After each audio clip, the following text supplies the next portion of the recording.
അപ്പൊ language development എന്ന് പറഞ്ഞ ഏരിയ നമ്മൾ പറയാൻ പോകുന്നത്, ലാംഗ്വേജ് ഡെവലപ്മെന്റ് എന്ന് പറയുന്ന സമയത്ത് നിങ്ങൾക്കറിയാം ഒരു ഇൻഡിവിജ്വലിന്റെ രണ്ട് തരം ലാംഗ്വേജ് ഉണ്ട്. ഒന്ന് റിസപ്റ്റീവ് ആണ്, രണ്ട് എക്സ്പ്രസീവ് ആണ്. നമ്മൾ റിസപ്റ്റീവ് ലാംഗ്വേജ് എന്ന് പറയുമ്പോൾ ഒരാള് നമ്മളോട് അല്ലെങ്കിൽ ഒരാൾ കാണിക്കുന്ന കോപ്രായങ്ങളൊക്കെ നമ്മൾ കാണുമ്പോൾ തന്നെ നമുക്ക് മനസ്സിലാക്കാൻ നമുക്ക് കഴിയുന്ന കുറെ ലാംഗ്വേജ് ഉണ്ട് അല്ലെ.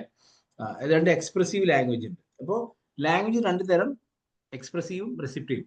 അപ്പൊ അതിൽ എന്ന് മുതലാണ് കുട്ടികളുടെ ഈ ലാംഗ്വേജ് ഡെവലപ്പ് ആയിക്കൊണ്ടിരിക്കുക? നമ്മൾ 2 വയസ്സ്, 3 വയസ്സ്, 3.5 വയസ്സ്, 4 വയസ്സ്, ഏത് വയസ്സിലാണ് കുട്ടികൾ പ്രോപ്പറായിട്ട് സംസാരിക്കുന്നില്ലെങ്കിൽ നമ്മൾ കൺഫ്യൂഷൻ ആവേണ്ടത് എന്നൊക്കെ കൺഫ്യൂഷൻ ഉണ്ടാവും. അപ്പോൾ നമുക്ക് തിയറി പറഞ്ഞിരുന്നു. ആദ്യം ഇപ്പോ നമുക്കറിയാം ബ്രൂണർ എന്ന് പറയുന്ന ആള് നിങ്ങൾക്കറിയാം അല്ലെ.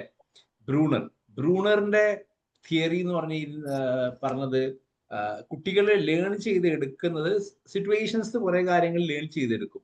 അയാളെ കോഗ്നിറ്റീവ് ഡൊമൈൻ ബ്രെയിനിൽ കുറെ കാര്യങ്ങൾ ലേൺ ചെയ്തെടുക്കും. അനാക്റ്റീവ്, ഐക്കോണിക്, സിംബോളിക് എന്ന് പറയുന്ന രൂപത്തിൽ കാര്യങ്ങൾ കുട്ടികൾ മനസ്സിലാക്കും. ആദ്യം കുട്ടിക്ക് ഡയറക്റ്റ് ഒരു സംഭവം കിട്ടിക്കഴിഞ്ഞാൽ മാത്രമേ കുട്ടിയുടെ കോഗ്നീഷൻ വർക്ക് ചെയ്യുള്ളൂ. നമ്മൾ മുമ്പ് പഠിച്ചൊരു സാധനമാണ് ബ്രൂണറിന്റെ കോഗ്നിറ്റീവ് ഡെവലപ്മെന്റ് തിയറി. അല്ലെങ്കിൽ പിയാഷന്റെ ഡെവലപ്മെന്റ് തിയറി നിങ്ങൾക്ക് ഓർമ്മയുണ്ട്? പിയാഷെ ഓർമ്മ ഉണ്ടാവും? കോഗ്നിറ്റീവ് ഡെവലപ്മെന്റ് എന്ന് പറഞ്ഞ ഓർമ്മ ഉണ്ടാവും? ഓർമ്മയുണ്ട്. ഞാനിങ്ങനെ cognitive development, sensation, perception, concept formation എന്നൊക്കെ പറഞ്ഞിട്ട് ഒരുപാട് തവണ റിപ്പീറ്റ് ചെയ്തൊരു സാധനമായിരുന്നു ഈ കോഗ്നിറ്റീവ് ഡെവലപ്മെന്റിന്റെ. അതിൽ തന്നെ പിയാഷെ sensory motor stage, pre operation stage, concrete operation stage, formal operation stage ഒക്കെ റിപ്പീറ്റ് ചെയ്ത് പറഞ്ഞിരുന്നു. അപ്പൊ അതില് നമ്മള് പിയാഷന്റെതല്ലാതെ ബ്രൂണർ എന്ന് പറയുന്ന ഒരാളുടെ കോഗ്നിറ്റീവ് ഡെവലപ്മെന്റ് തിയറി ഉണ്ട്, ബ്രൂണറിന്റെ തിയറി. ബ്രൂണർ ഭയങ്കര സിമ്പിൾ ആയിട്ടാണ് പറഞ്ഞിരുന്നത്. ഇത്രയേ ഉള്ളായിരുന്നു ബ്രൂണർ ആകെ പറഞ്ഞത്. നിങ്ങൾക്ക് ഒരു എക്സ്പോഷർ അവൈലബിൾ ആവണമെങ്കിൽ, ഞാൻ ജസ്റ്റ് ഒന്ന് കാണിച്ചു തരാം.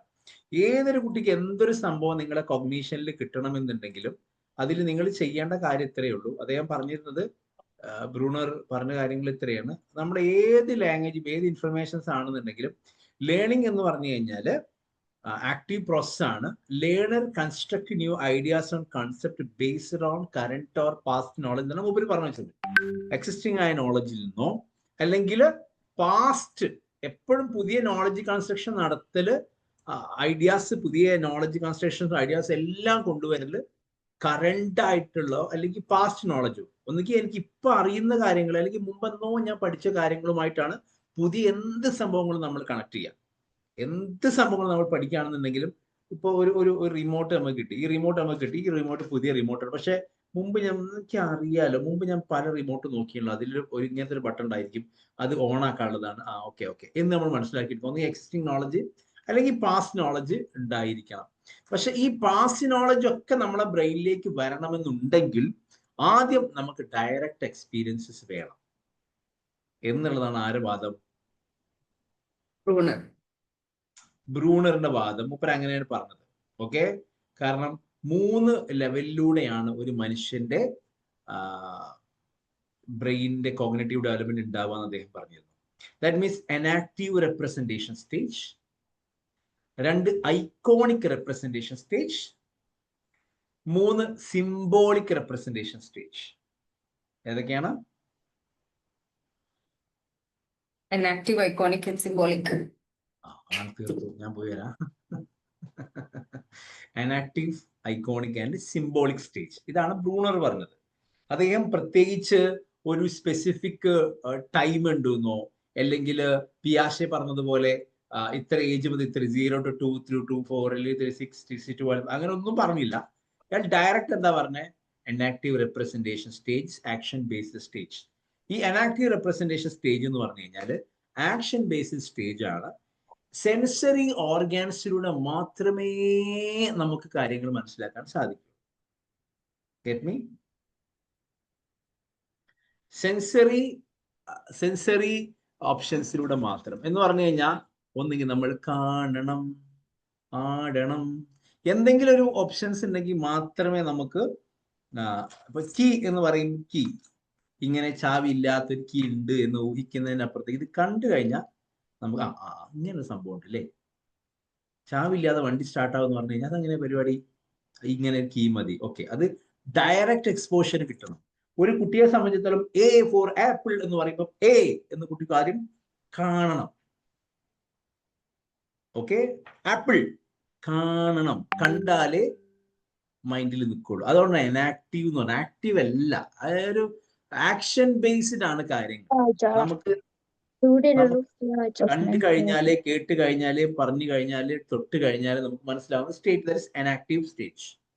Then second stage is iconic representation stage. iconic representationsലേക്ക് നമ്മൾ എത്തുമ്പോൾ നമുക്ക് ഡയറക്റ്റ് കാണണ്ട, അതിൻ്റെ ഒരു ക്ലൂ കിട്ടിയാൽ മതി. ക്ലൂ, അതിന്റെ ഷേപ്പ് ഒക്കെ കണ്ടു കഴിഞ്ഞാൽ തന്നെ നമുക്ക് എന്ത് മനസ്സിലാവും? ഇത് ഇന്നതാണല്ലോ എന്ന് മനസ്സിലാവും. ഒരു ഐക്കണോ ഒരു ക്ലൂ കിട്ടിയാൽ മതി. ക്ലിയർ? മൂന്നാമത്തെ സ്റ്റേജ് സിംബോളിക് റെപ്രസെന്റേഷൻ സ്റ്റേജ് ആണ്. എന്ന് പറഞ്ഞു കഴിഞ്ഞാൽ നമ്മൾ പുസ്തകങ്ങളുടെ വരികൾ വായിക്കും തോറും നമ്മുടെ മനസ്സിലേക്ക് ആ ചിത്രങ്ങൾ തെളിഞ്ഞു വരും. നിങ്ങൾ മധുജൻ സാർ ഇങ്ങനെ ആ കഥ വർണ്ണിച്ച സമയത്ത് നിങ്ങളുടെ മനസ്സിൽ തെളിഞ്ഞു വന്നില്ലേ? അത് നിങ്ങളുടെ ലാംഗ്വേജ് ബേസ്ഡ് സ്റ്റേജ് ആയതുകൊണ്ടാണ്. നിങ്ങൾ അതിങ്ങനെ വായിക്കുമ്പോൾ നിങ്ങളുടെ ഹൃദയത്തിൽ ആ സംഭവം തെളിഞ്ഞു വരും. ക്ലിയർ? അപ്പൊ എന്ത് സംഭവങ്ങളെയും ഇപ്പൊ നിങ്ങളുടെ മനസ്സിലേക്ക് ഇങ്ങനെ ആന, കുരങ്ങൻ എന്നൊക്കെ പറഞ്ഞു കഴിഞ്ഞാൽ, എല്ലാം ബിരിയാണി, എന്ത് പറഞ്ഞു കഴിഞ്ഞാൽ നിങ്ങളുടെ മനസ്സിലേക്ക് തെളിഞ്ഞു വരുന്നത് ആ അക്ഷരങ്ങൾ വായിച്ചു കഴിഞ്ഞാൽ തന്നെ നിങ്ങൾ തെളിഞ്ഞു വരും. ക്ലിയർ? അപ്പൊ ഇങ്ങനെയാണ് ഒരാളുടെ കോഗ്നിറ്റീവ് ഡെവലപ്മെന്റ് എന്നാണ് ആര് പറഞ്ഞത്? ബ്രൂണർ പറഞ്ഞത്. സെറ്റായല്ലോ. പിയാഷെ പറഞ്ഞിരുന്നത് ഒരു സെൻസറി മോട്ടോർ സ്റ്റേജ് ഉണ്ട്, 2 പ്രീ ഓപ്പറേഷൻ സ്റ്റേജ് ഉണ്ട്, 3 cognitive operation, formal operation stage ഉണ്ട്. എല്ലാത്തിനും ഓരോരോ ഏജ് റെപ്രസെന്റേഷൻസ് ഉണ്ട്. പക്ഷെ ബ്രൂണർ അങ്ങനൊന്നും പറയുന്നില്ല. അതേ ഒറ്റ കാര്യം പറഞ്ഞോളൂ, 3 സ്റ്റേജിലൂടെയാണ് കാര്യങ്ങൾ പോകുന്നത്: enactive, iconic and symbolic. Okay. ബ്രൂണറിന്റെ തിയറി വളരെ ഈസിയാണ്, വളരെ എളുപ്പമാണ്, അല്ലേ? ഓരോ റെപ്രസെന്റേഷൻ സ്റ്റേജും കാര്യങ്ങളൊക്കെ വളരെ ക്ലീൻ ആയിട്ട് മനസ്സിലായി എന്ന് വിചാരിക്കുന്നു.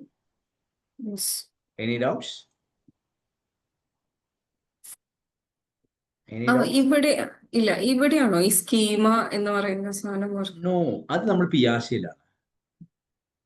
പിയാഷയാണ് സ്കീമിനെ കുറിച്ച് പറഞ്ഞത്. സ്കീമ, സിമുലേഷൻ, അക്കോമഡേഷൻ എന്നൊക്കെ പറഞ്ഞത്. ഓക്കെ. ഇദ്ദേഹം ശരിക്കും കൊണ്ടുവന്നത്, ഇദ്ദേഹത്തിൻ്റെതായ ആശയം കൊണ്ട് സ്പൈറൽ കരിക്കുലം എന്ന് പറയുന്ന കൺസെപ്റ്റ് കൊണ്ടുവന്ന ഇദ്ദേഹമായിരുന്നു. സ്പൈറൽ കരിക്കുലം എന്ന് പറഞ്ഞാൽ കരിക്കുലം ഒരു സ്പെസിഫിക് 1ാം ക്ലാസ് പഠിച്ച സാധനം 2ലും 3ലും 4ലും 5ലും ഒക്കെ ഉള്ളത്. പക്ഷെ അതെന്തായിക്കൊണ്ടിരിക്കും? ഹയർ ലെവലിലേക്ക്. ആ ഹയർ ലെവലിലേക്ക് പോകുമ്പോൾ വലുതായി കൊണ്ടിരിക്കുമെന്ന് പറഞ്ഞത് പിയാഷെ. കേട്ടോ? പിയാഷെയാണോ ബ്രൂണറാണോ? അല്ല, സോറി, ബ്രൂണർ. ശരി. ഓക്കെ. അപ്പോ ഒരു കോഗ്നിറ്റീവ് ലെവൽ നമ്മൾ മനസ്സിലാക്കി. ഇനി ഇതേ കോഗ്നിറ്റീവ് ലെവലിൽ നോം ചോംസ്കിയുടെ ലാംഗ്വേജ് ഡെവലപ്മെന്റ് എന്ന് പറഞ്ഞു കഴിഞ്ഞാൽ ലെവലിലേക്ക് പോകുമ്പോൾ നിങ്ങൾ ശ്രദ്ധിക്കേണ്ട കുഞ്ഞു കാര്യം, ചോംസ്കി പറയുന്ന അദ്ദേഹത്തിന്റെ തിയറിയുടെ പേര് ദ നേറ്റിവിസ്റ്റ് തിയറി എന്നുള്ളതാണ്. തിയറിയുടെ പേര് നേറ്റിവിസ്റ്റ് തിയറി. ഭയങ്കര സിമ്പിൾ ആണ്. കാരണം നിങ്ങൾക്ക് ക്ലാസിക്കൽ കണ്ടീഷൻ തിയറി പഠിച്ചത് ഓർമ്മയുണ്ടോ? പാവ്ലോവിന്റെ ക്ലാസിക്കൽ കണ്ടീഷനിങ് അല്ലെ? ഓപ്പറന്റ് കണ്ടീഷൻ തിയറി പഠിച്ചത് ഓർമ്മയുണ്ടോ? ഇതിന്റെ കൺക്ലൂഷൻ എന്താ? സ്റ്റിമുലസും റെസ്പോൺസും റിലേറ്റഡ് ആണ് എന്ന് പറഞ്ഞാൽ കണ്ടീഷൻഡ് ആയിട്ട് വരുമ്പോ മനുഷ്യന്റെ ഏറ്റവും സിമ്പിൾ ആയിട്ട് പറഞ്ഞാൽ human behaviour is formed by condition. Okay ആണല്ലോ? മനുഷ്യന്റെ സ്വഭാവം കണ്ടീഷനിങ്ങിലുണ്ട്. കോഗ്നിറ്റീവ് സൈക്കോളജിക്കാർ ഇപ്പൊ നമുക്കറിയാം, ഈ സൈക്കോളജിന്റെ തോട്ട്സ് ഓഫ് സൈക്കോളജി വരുന്നത് തന്നെ സൈക്കോളജി കൂടുതൽ കാര്യങ്ങളെ കുറിച്ച് പഠിക്കുന്നതും പറയുന്നതും ചെയ്യുന്നതും എല്ലാം കൊണ്ടുവന്നത്. ഇപ്പൊ ഫസ്റ്റ് സൈക്കോളജി സ്റ്റാർട്ട് ചെയ്യുന്നത് എങ്ങനെയാണ്? നമ്മൾ ചോദ്യം ചോദിച്ചു. എന്ത് ചോദ്യം? സൈക്കോളജി എന്ന് പറയുന്ന വലിയൊരു ബ്രാഞ്ച് സ്റ്റാർട്ട് ചെയ്യാൻ കാരണം എന്താ?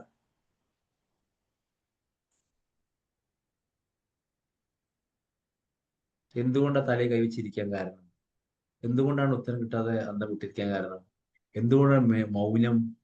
എന്തുകൊണ്ടാണ് മിണ്ടാത്തത്? അല്ലെങ്കിൽ 24 ശർവ എന്ന് പറഞ്ഞ ആൾക്കാരൊക്കെ ഭയങ്കര സൈലന്റ് ആയിരിക്കുന്നല്ലോ, ക്യാ ഹോഗയാ അല്ലേ എന്ന് ആലോചിച്ചപ്പോഴാണ് ആദ്യമായിട്ട് ഒരു യൂണിവേഴ്സിറ്റി സ്റ്റാർട്ട് ചെയ്യണമെന്ന് ആലോചിച്ചത്. അല്ലേ? നമ്മൾ സ്കൂൾസ് ഓഫ് സൈക്കോളജി എന്ന് പറയുമ്പോൾ നമ്മൾ പറയാറുണ്ട് ആദ്യം different thoughts, how the mind works and how the behaviour is studied എന്നുള്ളതാണ് ആദ്യമായിട്ട് നമ്മൾ പഠിക്കാൻ തുടങ്ങുമ്പോൾ ചെയ്തത് സൈക്കോളജി. അപ്പോ ഇങ്ങനെ ഒരു തോട്ട്, എന്താ തോട്ട് വന്ന how the The mind mind works. Okay and how the behaviour is studied. രണ്ട് കാര്യങ്ങൾ നമ്മുടെ മുമ്പിൽ വന്നത്. നമ്മളോട് അച്ഛനോട് സംസാരിക്കുമ്പോൾ ഒരു പെരുമാറ്റം, അമ്മയോട് സംസാരിക്കുമ്പോൾ ഒരു പെരുമാറ്റം, കുട്ടിയോട് സംസാരിക്കുമ്പോൾ വേറെ പെരുമാറ്റം, നാട്ടുകാരോട് സംസാരിക്കുമ്പോൾ വേറെ, അങ്ങനെ പെരുമാറ്റ രീതികൾ വ്യത്യാസം വന്നപ്പോ, ഓരോ ആളുകളുമായിട്ട് പെരുമാറ്റ രീതികൾ വ്യത്യാസം വന്നപ്പോ നമ്മൾ ചിന്തിച്ചു why why why why why എന്നുള്ള തോട്ട് നമ്മുടെ ഉള്ളിലേക്ക് വന്നു. ആ വൈ എന്നുള്ള തോട്ടിൽ നിന്നാണ് ആദ്യമായി വില്യം വൂണ്ട്, നിങ്ങൾക്ക് ഓർമ്മ ഉണ്ടായിരിക്കും, വില്യം വൂണ്ട് 1800 കാലഘട്ടങ്ങളിൽ വില്യം വൂണ്ട് ആദ്യമായിട്ട് ഒരു നിങ്ങള് നമ്മളെ ഇവിടെ ചെന്ന സമയത്ത്, എവിടെ Psycho Park. സൈക്കോ പാർക്കിൽ ചെന്ന സമയത്ത് നമ്മൾ ഡോപ്പമിൻ ഹൗസിന്റെ പുറത്തുനിന്ന് ഫോട്ടോ എടുത്തിരുന്നു. ആ ഫോട്ടോ സമയത്ത് ആ പെൺകുട്ടി നിങ്ങളോട് പറഞ്ഞു ഇത് ഉണ്ടാക്കിയത് എന്തിന്റെ അടിസ്ഥാനത്തിലാണ്?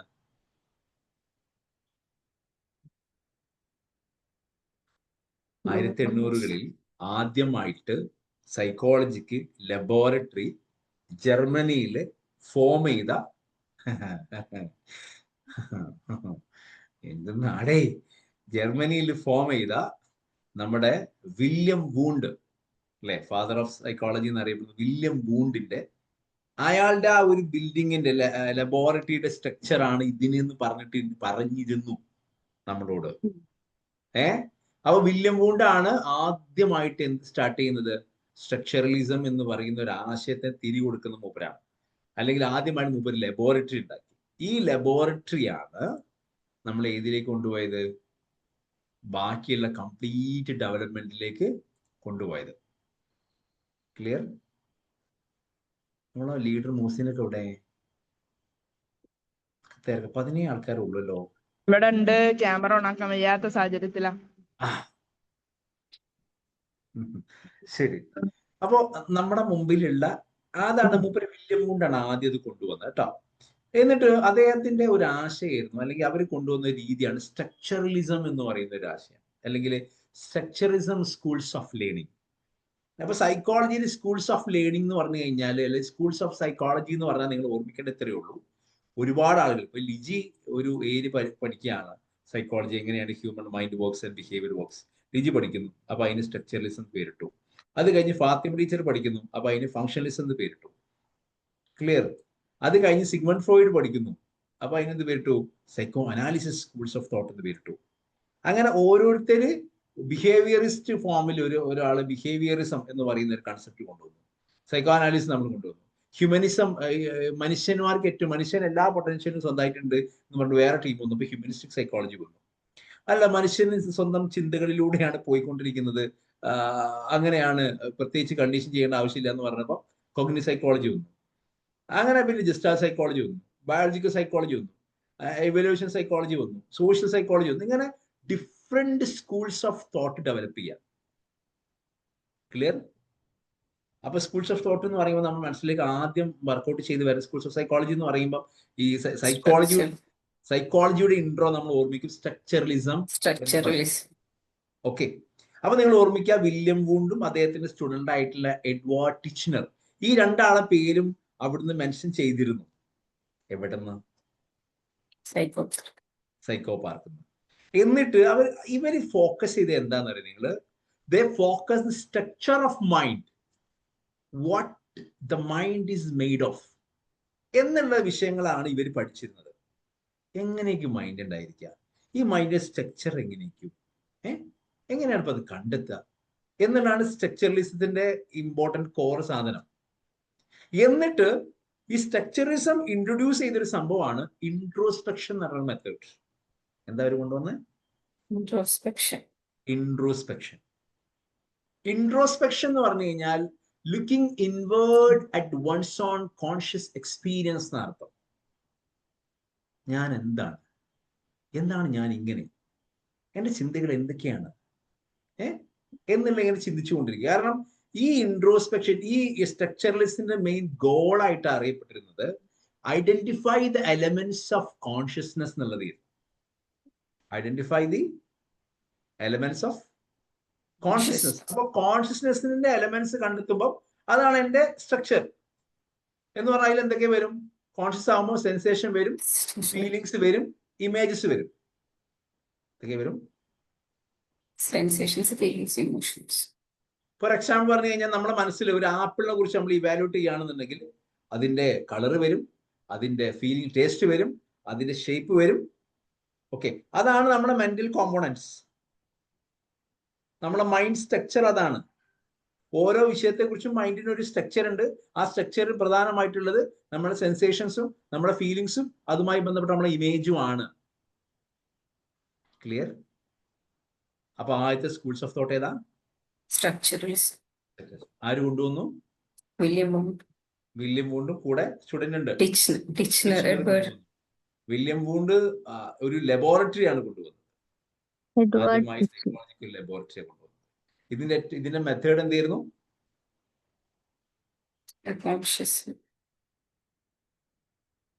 മെത്തേഡ് എന്താ? ഇൻട്രോസ്പെക്ഷൻ. ഇൻട്രോസ്പെക്ഷൻ. നമ്മളിലേക്ക് നോക്കുകയാണ് അല്ലെ, നമ്മുടെ കോൺഷ്യസ് എക്സ്പീരിയൻസിൽ നോക്കുകയാണ്. ഈ ഒരു സ്ട്രക്ചറലിസ്റ്റിന്റെ മെയിൻ ഗോൾ എന്തായിരുന്നു? Identifying the elements of our consciousness. മനസ്സിലായോ?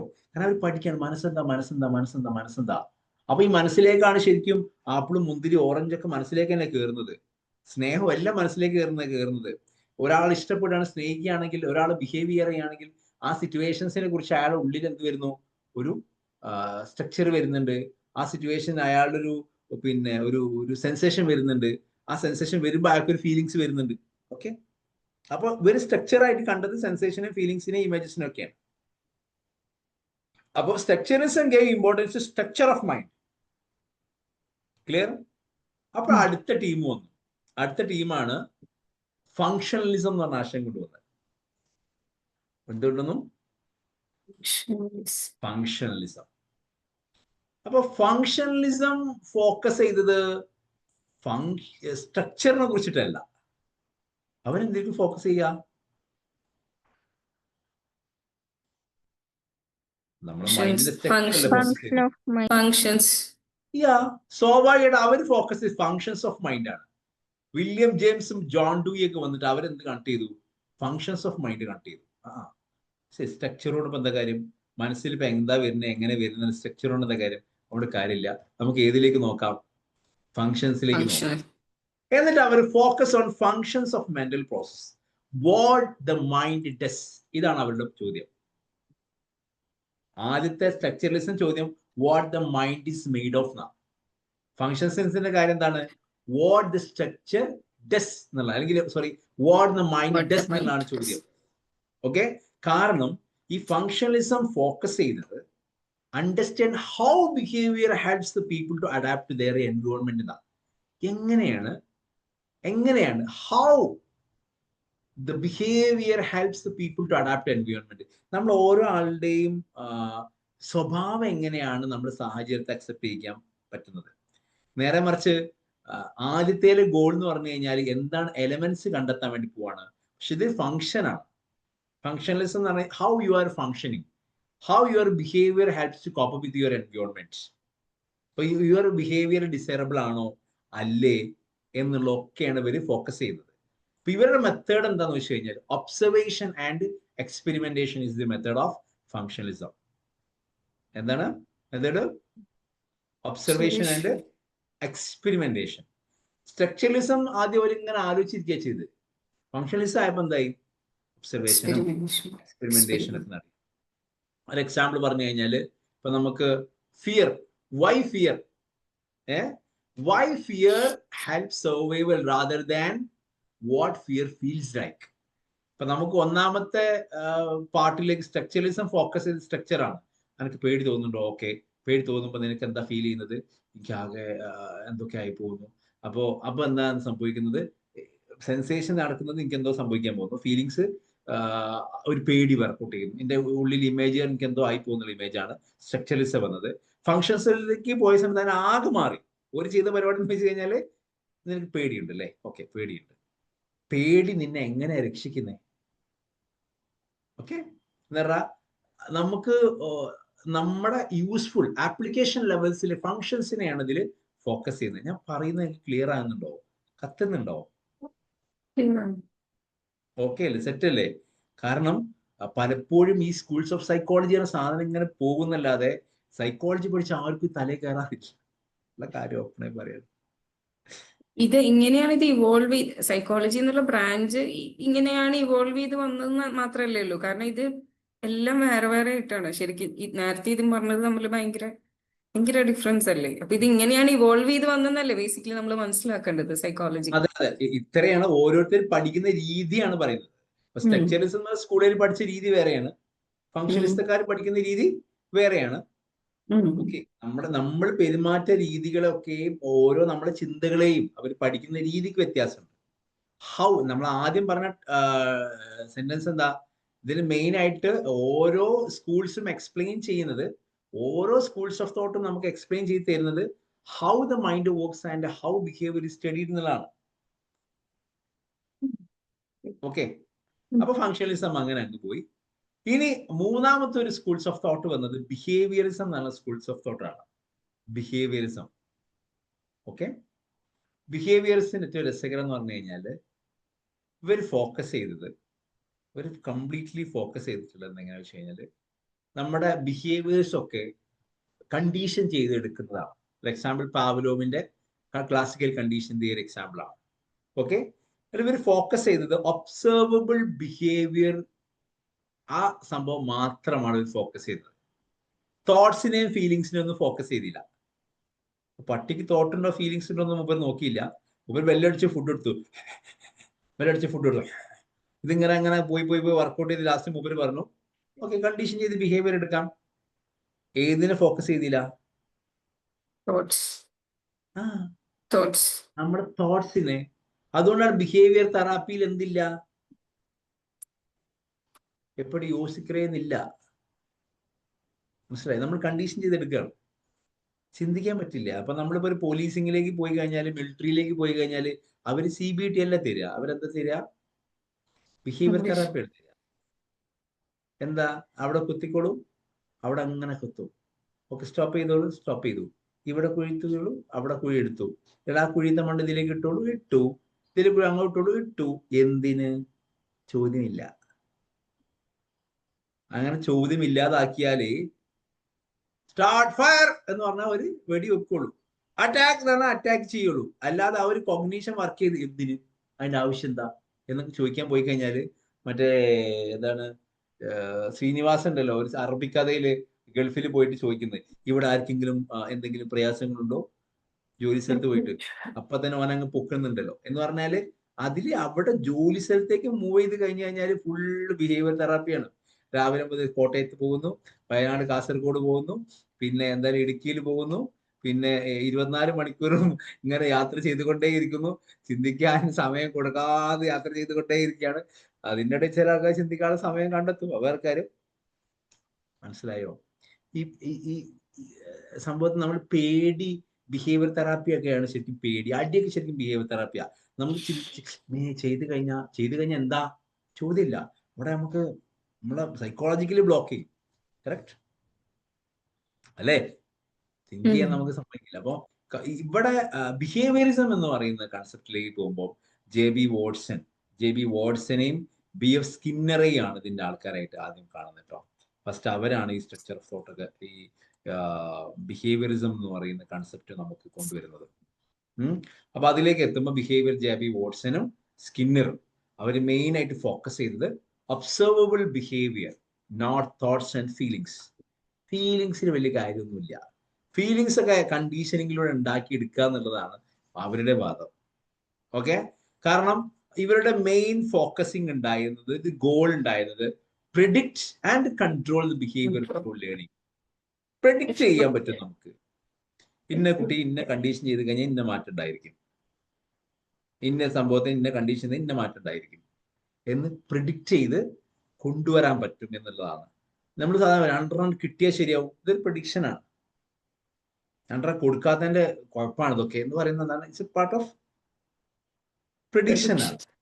അപ്പൊ നമ്മളെ കുട്ടിക്കാലത്തൊക്കെ ശരിക്കും CBT അല്ല വർക്കൗട്ട് ചെയ്ത്. എന്താ വർക്കൗട്ട് ചെയ്ത്? ബിഹേവിയർ. ബിഹേവിയർ തെറാപ്പിയാണ്, ബിഹേവിയർസ് ആണ് വർക്കൗട്ട് ചെയ്തത്. അടിച്ച വേദന കിട്ടും, ഇറച്ചി വെള്ളാക്കുന്നവരല്ലേ ചില അമ്മമാര് പറഞ്ഞ ഡയലോഗ് കിട്ടണമല്ലോ, അച്ഛന്മാരും അമ്മമാരൊക്കെ പറഞ്ഞ ഡയലോഗ്. ഇത് ചെയ്യ അടിച്ചിട്ട് ഞാൻ എന്താണ് ചൂരല് ഇറച്ചി എന്തൊക്കെയോ പറയുന്നേക്കാം അല്ലേ. കണ്ണിൽ മുളക് വെക്കും. നമ്മൾ വേറൊരു പിന്നെ താത്തൻ്റെ ശരിക്കും കണ്ണിൽ മുളക് തേച്ചിരുന്നു. നമ്മൾ കണ്ടിരുന്നു കണ്ണിൽ മുളക് തേക്കുന്നത്. എവിടെന്നോ ഈ കുട്ടികൾക്ക് ഈ സ്റ്റീലിങ്ങിന്റെ പരിപാടി, ചെറിയ സാധനം കട്ടെടുത്ത് കൊണ്ടൊക്കെ ചെയ്യില്ലേ. പ്രാവശ്യം കൊണ്ടുവന്നിട്ട് ചീരാപ്പറങ്ങി മുളകിന്റെ പൊട്ടിച്ചിട്ട് കണ്ണിൽ ഇങ്ങനെ തേച്ചിട്ട് ആ കുട്ടികൾ കരഞ്ഞ് ജന്മത്തിൽ പിന്നെ ആ സാധനം എടുത്തിട്ടുണ്ടാവില്ല. ഭയങ്കര ബിഹേവിയർ തെറാപ്പി കണ്ടീഷനിങ് ആണ്. ജന്മത്തെ ഇങ്ങനെ എടുത്തു കഴിഞ്ഞാൽ ആ 2 മക്കൾ കിടന്ന് കരഞ്ഞ് ഓടിയിട്ടുണ്ടല്ലോ.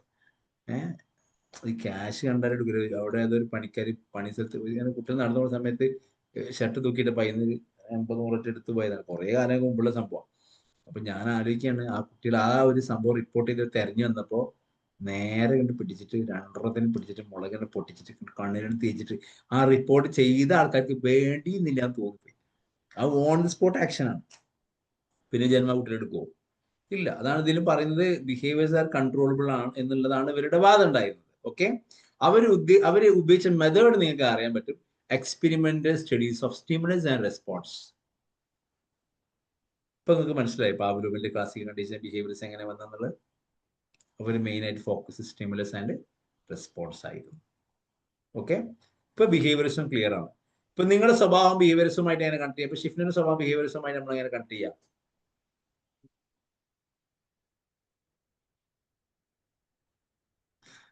എങ്ങനെ കണക്ട് ചെയ്യാം? എങ്ങനെ ഷിഫ്റ്റ് കണക്ട് ചെയ്യാം?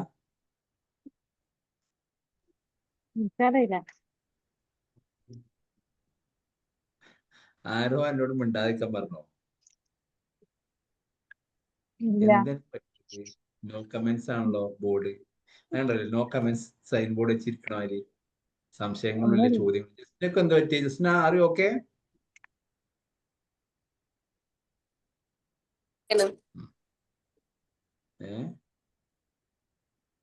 ശരി. അപ്പൊ കണ്ടിന്യൂ അല്ലേ? ഇതുവരെ പറഞ്ഞതൊക്കെ ഓക്കെയാണ്, ഡൗട്ടുകളൊന്നുമില്ല. അപ്പോ നെക്സ്റ്റ് നമ്മൾ പറയുന്നത് സ്കൂൾസ് ഓഫ് തോട്ട് പറയുമ്പോൾ, അല്ലെങ്കിൽ സൈക്കോളജിക്കൽ സ്കൂൾസ് പറയുമ്പോൾ, സ്കൂൾസ് ഓഫ് സൈക്കോളജി പറയുമ്പോൾ സൈക്കോ അനാലിസിസ് ആണ്. അത് നിങ്ങൾക്ക് വളരെ നന്നായിട്ട് അറിയാം. അടുത്ത ആള് പുതിയ ഏരിയയിൽ മൂപ്പര് പഠിക്കുകയാണ് സൈക്കോ അനാലിസിസ്. ഓർമ്മല്ലേ? എന്താ മൂപ്പര് പറഞ്ഞേ? പറ. സൈക്കോ അനാലിസിസ് ആരാ? സിഗ്മണ്ട് ഫ്രോയിഡോ?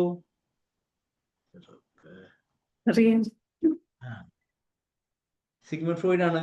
സിഗ്മണ്ട് ഫ്രോയിഡിന്റെ പാറ്റേൺ എന്താ? അയാൾ ഫോക്കസ് ചെയ്ത് എന്തിനാണ്? അൺകോൺഷ്യസ് മൈൻഡിനാണ്. ഇത്രയും പറഞ്ഞ ആൾക്കാരൊക്കെ എന്തിനാണ് ഫോക്കസ് ചെയ്തത്? സ്ട്രക്ചറിസം സ്ട്രക്ചർ തെരഞ്ഞുപോയി, ഫങ്ഷനിസം ആക്ഷൻ തെരഞ്ഞുപോയി, ഓരോ ബിഹേവിയർസും എങ്ങനെയാണ് നമ്മളെ അടിപൊളിയാക്കുന്നത് തെരഞ്ഞുപോയി. ദെൻ അടുത്തത് ബിഹേവിയർസ് എന്ത് പോയി? ഹ്യൂമൻ ബിഹേവിയറിലാണ് കണ്ടീഷൻഡാണ് പറഞ്ഞു പോയി. ദെൻ സൈക്കോ അനാലിസിസ് എന്താ പറയുന്നത്? ഇതൊന്നും അല്ല കാര്യം കിടക്കുന്നത് നിങ്ങളെ പാസ്റ്റിലാ. നിങ്ങളെ പാസ്റ്റ് എന്താണോ അതാണ് നീ. നിങ്ങളുടെ പാസ്റ്റ് എന്താണോ അതാണ് നിന്റെ ചിന്താഗതികൾ, അല്ലേ? നിന്റെ പാസ്റ്റ് എന്താണോ അതാണ് നിങ്ങളുടെ. സിഗ്മണ്ട് ഫ്രോയിഡിന്റെ ഓർമ്മയില്ലേ? ലെവൽസ് ഓഫ് മൈൻഡ് ഓർമ്മ ഉണ്ടോ? Conscious, sub conscious, unconscious. Structure of mind ഓർമ്മ ഉണ്ടോ? Id, ego, super ego. Psychosexual development theory ഓർമ്മ ഉണ്ടോ? Oral stage, stage, latency stage, generative stage. ചെങ്ങന്മാരൊക്കെ റിവിഷൻ തുടങ്ങാൻ സമയമായി. അടുത്ത മാസം, ഈ മാസം എന്താണ് ഇപ്പം, ഈ മാസം ഇന്ന് 2-2 റിവിഷൻ ക്ലാസ്സിന്റെ കമന്റ്സ് ഒക്കെ നിങ്ങളോട് പറയും. നിങ്ങൾ എല്ലാവരും റിവിഷൻ തുടങ്ങണം എന്നൊക്കെ നിങ്ങളോട് പറയും. റൈറ്റ്. അപ്പൊ ആ റിവിഷൻ കംപ്ലീറ്റ് ചെയ്ത് എത്തുമ്പോഴേക്കും, നിങ്ങളുടെ റിവിഷൻ കഴിയുമ്പോഴേക്കും നമ്മളെ മോഡൽ എക്സാം വരും. നിങ്ങളെ സ്കെഡ്യൂൾ നിങ്ങൾ ഗ്രൂപ്പ് ഇട്ടെന്നുള്ള എക്സാം വന്നു. എക്സാം ആയി. ഒക്ടോബർ, നവംബർ, ഒരു മാസം ഇല്ല നിങ്ങൾക്ക്. ഇതൊക്കെ ശരിക്കും ലാസ്റ്റ് ക്ലാസ്സുകളാണ്. തിങ്ക്. ഓക്കെ, ശരി, കം ബാക്ക്. അപ്പോൾ സൈക്കോ അനാലിസിസിലേക്ക് പോകുമ്പോൾ അയാൾ പറഞ്ഞ എന്താണ്, കോൺഫ്ലിക്റ്റിംഗ് ആണ്, ഇന്നർ കോൺഫ്ലിക്റ്റ്, ചൈൽഡ്ഹുഡിന്റെ ഇന്നർ കോൺഫ്ലിക്റ്റുകളാണ് കംപ്ലീറ്റ് നമ്മൾ ഫോക്കസ് ചെയ്യേണ്ടത്. അതിൽ ഫോക്കസ് ചെയ്യുന്ന മുഴുവൻ അങ്ങനെയാണ്. നിങ്ങൾ കണ്ടില്ലേ കുറേ ഹീലിംഗ് തെറാപ്പി, ആ തെറാപ്പി ഈ തെറാപ്പി എന്നൊക്കെ പറഞ്ഞിട്ട് പല പ്രോഗ്രാംസും. ഇന്നിപ്പോൾ എന്നോട് വിളിച്ചപ്പോൾ ഒരാളിനോട് പറഞ്ഞു, ഞാൻ ഒരു സ്ഥലത്ത്, സ്ഥലം ഞാൻ പറയുന്നില്ല, ഒരു സ്ഥലത്ത് ഇങ്ങനെ ഒരു സൈക്കോ തെറാപ്പി പറഞ്ഞ കോഴ്സ് ചെയ്തുകൊണ്ടിരിക്കുകയാണ്. അപ്പം ഞാൻ എന്നോട് കുറച്ച് പിന്നെ ഞാൻ ചോദിച്ചു, ഇന്ന കാര്യങ്ങളുണ്ടോ, അസസ്മെന്റ് ഉണ്ടോ, അസസ്മെന്റോ എന്തെങ്കിലും ഇൻവെന്ററി ഉണ്ടോ, ഇൻവെന്ററിയോ അങ്ങനെയൊന്നുമില്ല സർ. അപ്പൊ ശരിക്കും പറഞ്ഞാൽ അസസ്മെന്റോ ഇൻവെന്ററിയോ കാര്യങ്ങളൊന്നും ഒരു പഠിച്ചിട്ടില്ല. എനിക്ക് നിങ്ങളോട് പറയാനുള്ള, നിങ്ങൾ ഇന്റേൺഷിപ്പ് സമയത്ത് കുറേ ടെസ്റ്റുകൾ തന്നിട്ടുണ്ട്. നിങ്ങൾ ഓരോരുത്തർ ആ ഗ്രൂപ്പിലുള്ള ഓരോ ടെസ്റ്റ് കണ്ടെത്തണം. ഡിപ്രഷന് ഒരാൾ കണ്ടെത്തുക, പിന്നെ ആ ടെസ്റ്റുകളെല്ലാം കൂടി രണ്ടാമത് നിങ്ങൾ ഗ്രൂപ്പിലേക്ക് റീപോസ്റ്റ് ചെയ്യുക. എന്നിട്ട് കണ്ടെത്തുന്ന നിർബന്ധം നിങ്ങൾ കണ്ടെത്തിയിരിക്കണം അത്. എന്നിട്ട് അത് പ്രിന്റ് എടുത്ത് കൈ സൂക്ഷിക്കണം. ആ സ്റ്റാർട്ടിങ്ങിൽ പറഞ്ഞു തുടങ്ങിയതാണ്. അപ്പൊ കഴിഞ്ഞ ദിവസം എന്നോട് എല്ലാവരും ചോദിച്ചു, സാർ അക്കാദമിയിലുണ്ടല്ലോ ഒരു ബുക്ക്ലെറ്റ്, അതേപോലെ ഫോട്ടോഷാറ്റ് എടുക്കട്ടെ എന്ന് ചോദിച്ചു. അപ്പൊ ഞാൻ പറഞ്ഞു പറ്റില്ല, നിങ്ങൾ തിരഞ്ഞെടുത്താൽ പറഞ്ഞു. അത് നിങ്ങൾ അതൊന്ന് ഒന്ന് എഫേർട്ട് എടുത്ത ആ സാധനങ്ങൾ കണ്ടെത്തന്നെ വേണം. You get me? ഞാൻ ഇന്ന് അയാൾ വിളിച്ചിനോട് ചോദിച്ചപ്പോൾ ഞാൻ അയാൾ ചോദിച്ചു, അയാൾക്ക് ഇങ്ങനെ സംഭവം തന്നെ അറിയില്ല. സംഭവം ഒരു ഇയർ ഡിപ്ലോമ കോഴ്സും കഴിഞ്ഞിട്ടുണ്ട്, വേറെ ഇന്റേൺഷിപ്പ് ചെയ്തിട്ടുണ്ട്. ഇതിന് ഈ സംഭവം അറിഞ്ഞിട്ട് തന്നെ ഇല്ല, ഇങ്ങനെ ടെസ്റ്റ് ഉണ്ടെന്നോ ടൂൾ ഉണ്ടെന്നുള്ള സംഭവങ്ങൾ എന്തൊന്നും CBT വർക്ക്ഷീറ്റ് ഒക്കെ ഞങ്ങൾ പ്രൊവൈഡ് ചെയ്തിട്ടുണ്ട്. അതൊക്കെ നിങ്ങൾ നോക്കണം കേട്ടോ. ക്ലിയർ? ഒന്നും നിങ്ങൾ മിസ്സാക്കരുത്. Very very very valuable, very very important. ശരി, കം ബാക്ക്.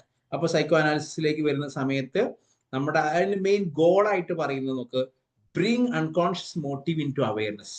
അൺകോൺഷ്യസിലുള്ള മോട്ടീവ് അവയർനെസ്സിലേക്ക് നിങ്ങളെ കൊണ്ടുവരിക. അതിന് അദ്ദേഹം യൂസ് ചെയ്ത method free association, dream analysis ആണ്.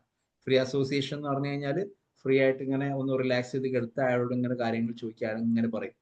ഞാൻ ആ ക്ലാസ് പറഞ്ഞിരുന്നു, ഒരു കൗച്ചിൽ നമ്മളിങ്ങനെ കിടക്കാൻ പറ്റുന്ന ഒരു കിടത്തിയിട്ട് നമ്മൾ റിലാക്സേഷൻ കൊടുത്തിട്ട് അയാളെ ഫീലിങ്സ് ചോദിച്ചു കഴിഞ്ഞാൽ എന്തൊക്കെ പറയാണോ, let him or her tell everything what she feels or think എന്നുള്ളത്. ദെൻ നെക്സ്റ്റ് അതിൽ പറയുന്ന ഒരു കാര്യമാണ് ഡ്രീം അനാലിസിസ്. ഇത് രണ്ടുമാണ് മൂപ്പര് മെത്തേഡ്. നമുക്കറിയാം സിഗ്മണ്ട് ഫ്രോയിഡ് മെയിൻ ആയിട്ട് ഫോക്കസ് ചെയ്തത്, ഇപ്പൊ നിങ്ങൾ മറ്റേ ഇയാൾ പറഞ്ഞ കാര്യമില്ലേ, നിങ്ങൾ കാണുന്ന നിങ്ങളല്ല, ഞാൻ കാണുന്ന നിങ്ങൾ, നിങ്ങൾ കാണുന്ന ഞാനല്ല, ഞാൻ കാണുന്ന നിങ്ങൾ, ഞാൻ കാണുന്ന ഞാനല്ല, ഞാൻ നിങ്ങൾ എന്ന് പറഞ്ഞ പോലെ നമ്മൾ കാണുന്ന എല്ലാം ഭയങ്കര ഡിഫറെന്റ് ആണ് എന്നുള്ളത് എലാബറേറ്റ് ചെയ്തത് സിഗ്മണ്ട് ഫ്രോയിഡ് ആണ്. ക്ലിയർ? അപ്പൊ അയാളുടെ സ്കൂൾസ് ഓഫ് തോട്ട് നമ്മൾ എന്ത് വിളിച്ചു? സൈക്കോ അനലിറ്റിക് സ്കൂൾസ് എന്ന് പറഞ്ഞു. ക്ലിയർ? അപ്പൊ ആ സ്കൂളുകൾ നമുക്ക് മനസ്സിലായി എന്താണ് ആ സൈക്കോ അനാലിസിസ് കൊണ്ടുവന്ന സ്കൂൾസ്. പിന്നെ അടുത്തൊരു ടീം വരികയാണ് അല്ലെ, അടുത്തൊരു ടീം വരുന്നത് ഹ്യൂമനിസ്റ്റിക് സൈക്കോളജി എന്ന് പറഞ്ഞ ടീമാണ്. അടുത്ത branch of school humanistic psychology. അത് ഓർമ്മിക്കുമ്പോൾ നിങ്ങൾ ആരെ ഓർമ്മിക്കണം? കാൾ റോജേഴ്സിനെ ഓർമ്മിക്കണം. ആരാ കാൾ റോജർ? പോട്ടെ, എബ്രഹാം മാസ്ലോ ആരാ?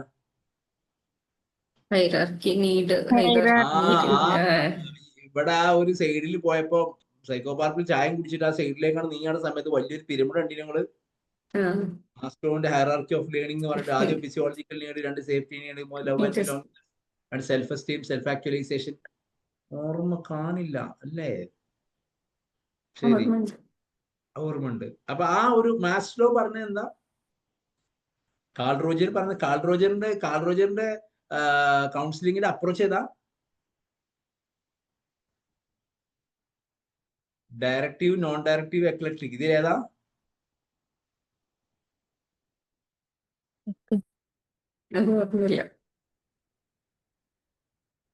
മറ്റേ സിനിമയിലുണ്ടല്ലോ മോഹൻലാല്, ആഞ്ജനേയ മിസ്റ്റർ ബ്രഹ്മചാരിയില് എന്ന പോലെ. ഹ്യൂമനിസ്റ്റിക് സൈക്കോളജി, അതില് ഈ നോക്കണ്ടേ ഇതൊക്കെ സാറിന് അറിയുന്ന client centred, client centred therapy, non directive approach, client centred therapy. ആ ക്ലയന്റ് സെന്റേർഡ് തെറാപ്പി എന്ന് പറയുന്ന ഏരിയയില് പറയുന്ന ഒരു കാര്യമാണ്. അപ്പൊ ഈ ക്ലയന്റ് സെന്റേർഡ് തെറാപ്പി, അതേപോലെ കാൾ റോജറിന്റെ ഫീലിങ്സ് ഒക്കെ അവർ ഫോക്കസ് ചെയ്ത് ഇത്രയേ ഉള്ളൂ. അവർ കംപ്ലീറ്റ്ലി ഫോക്കസ് ചെയ്ത് personal growth, free will and self actualisation. ഇതാണ് മെയിൻ ഫോക്കസിങ്. മെയിൻ ആയിട്ട് ഫോക്കസ് ചെയ്തത് പേഴ്സണൽ ഗ്രോത്ത് ആണ്, അപ്പോൾ അടുത്ത സ്കൂൾസ് ഓഫ് സൈക്കോളജി നമ്മൾ പറയുമ്പോൾ ഹ്യൂമനിസ്റ്റിക് സൈക്കോളജിയാണ്. അത് ഫോക്കസ് ചെയ്ത് പേഴ്സണൽ ഗ്രോത്തിനാണ്. അവരുടെ വ്യൂ പോയിന്റ് ഇത്രയേ ഉള്ളൂ. Human are inherently good and strive for fulfilment. Okay, മനുഷ്യന്മാരെല്ലാവരും എന്തിനാ കാത്തിരിക്കുന്നത്? Human are inherently good. ഞാൻ ചാറ്റ് ബോക്സിൽ പേസ്റ്റ് ചെയ്തു. എല്ലാ മനുഷ്യന്മാരും ബേസിക്കലി എന്താണ്? അടിപൊളിയാണ്. And strive for fulfilment. അവർക്ക് അവരുടെ ഫുൾഫിൽമെന്റിലേക്ക് അവർക്ക് എത്തണം അല്ലെ? അത് എത്തും. അതുകൊണ്ടാണ് സെൽഫ് ആക്ച്വലൈസേഷൻ കൺസെപ്റ്റ് പറഞ്ഞത്.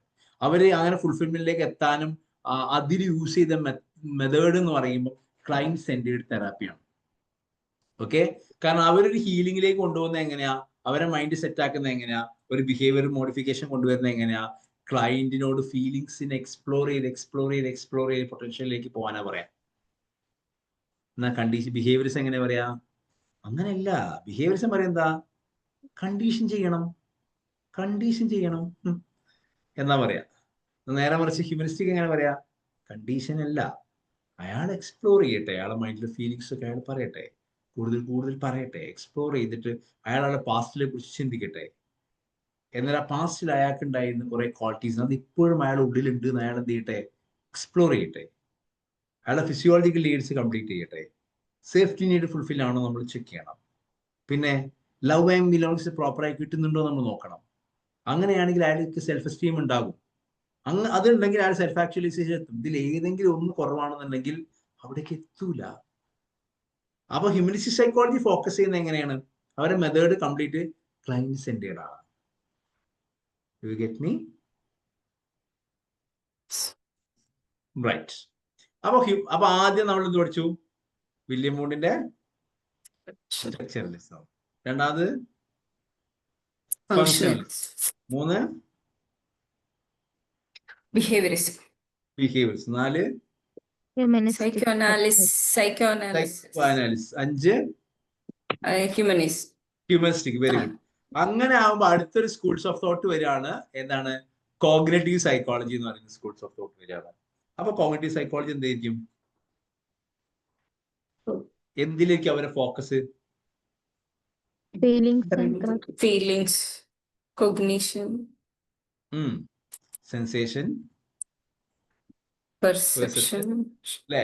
അവര് മെന്റൽ പ്രോസസിനാണ് ഇമ്പോർട്ടൻസ് കൊടുക്കുക. ഇവരെല്ലാവരും ബിഹേവിയർ പാറ്റേൺസ് ഇമ്പോർട്ടൻസ് കൊടുത്തപ്പോ കോഗ്നിറ്റീവ് സൈക്കോളജി എന്ന് പറയുന്ന ബ്രാഞ്ച് കംപ്ലീറ്റ് ഫോക്കസ് ചെയ്തത് മെന്റൽ പ്രോസസ്സിനാണ്. Thinking, memory, language, problem solving. എന്നാൽ അവർ ഫോക്കസ് ചെയ്തത്, അവരുടെ ഗോൾ എന്ന് പറഞ്ഞു കഴിഞ്ഞാൽ അവർ മനസ്സിലാക്കാൻ ശ്രമിച്ചത് how people know, think and learn. എങ്ങനെ ഇപ്പൊ മനുഷ്യന്മാർ പഠിക്കുന്നത്? എന്താ അവിടെ നടക്കുന്നത്? എന്താ ബ്രെയിനിലെ ഫങ്ഷൻസ് നടക്കുന്നത്? സെൻസേഷൻ എങ്ങനെയാണ്? അതെങ്ങനെ നടക്കുക? അപ്പൊ പിയാഷെ വന്നിട്ട് പറഞ്ഞാൽ അങ്ങനെയല്ല നടക്കുക. മനുഷ്യന്റെ മെമ്മറിയിൽ ഒരു അസിമുലേഷന്റെ, അക്കോമഡേഷന്റെ, എക്യുമുലേഷൻ എന്ന് പറഞ്ഞിട്ട് പിയാഷന്റെ കോൺട്രിബ്യൂഷൻ. അതുകൊണ്ട് അവരുടെ എല്ലാ സംഭവങ്ങളും മെത്തേഡ് എപ്പോഴും എക്സ്പെരിമെന്റേഷൻസ് ആണ്. എക്സ്പെരിമെന്റിലൂടെയാണ് അവർ പോയത്. ഓക്കെ, ഒരു കമ്പ്യൂട്ടർ മോഡൽ പോലെ പോകുന്നു നമ്മുടെ മൈൻഡ്, ബ്രെയിന്. ഡാറ്റ സ്വീകരിക്കുന്നു, സ്റ്റോർ ചെയ്യുന്നു, ആവശ്യ സമയത്ത് റിട്രീവ് ചെയ്യുന്നു. Okay, clear? അപ്പൊ കോഗ്നിറ്റീവ് സൈക്കോളജി ഹ്യൂമന്റെ പ്രോസസ്സിംഗ് അവിടെ ചിന്തിച്ചു. ഓക്കെ, അപ്പൊ ജസ്റ്റാൾട്ട് സൈക്കോളജി എന്ന് പറയുന്നത് വേറൊരാൾ അടുത്തൊരു സംഭവിക്കുന്നു. ജസ്റ്റാൾട്ട് അല്ലെങ്കിൽ ഗസ്റ്റാൾട്ട് എന്നൊക്കെ പറയും അല്ലെ? എന്താ പറയല്? ജസ്റ്റാൾട്ട് സൈക്കോളജി എന്ന് പറയും. കോൾബർഗിന്റെ തിയറി ഓർമ്മ? കോഹ്ലർ. ഇവിടെ നമ്മൾ കോൾബർഗ് അല്ല, കോഹ്ലറാണ്. കോഹ്ലർ, കോഫ്ക, മാക്സ് വെർത്തിമർ ഒക്കെ അവര് ഫോക്കസ് ചെയ്ത ഒരു കാര്യം, നമ്മൾ ശരിക്കും നമ്മുടെ മൈൻഡ് എന്ന് പറഞ്ഞു കഴിഞ്ഞാല് ഒരു ഓളായിട്ടാണ് നമ്മളെല്ലാം കൂടി പെർസീവ് ചെയ്യുക. പാർട്ടായിട്ടില്ല. പാർട്ടല്ല, ഹോൾ എന്ന് പറയുന്ന ഒരു കൺസെപ്റ്റ് ആണ് അവർക്കില്ല. ജസ്റ്റാൾട്ടിന് കംപ്ലീറ്റ് ഹോൾ കൺസെപ്റ്റ് ആണുള്ളത്.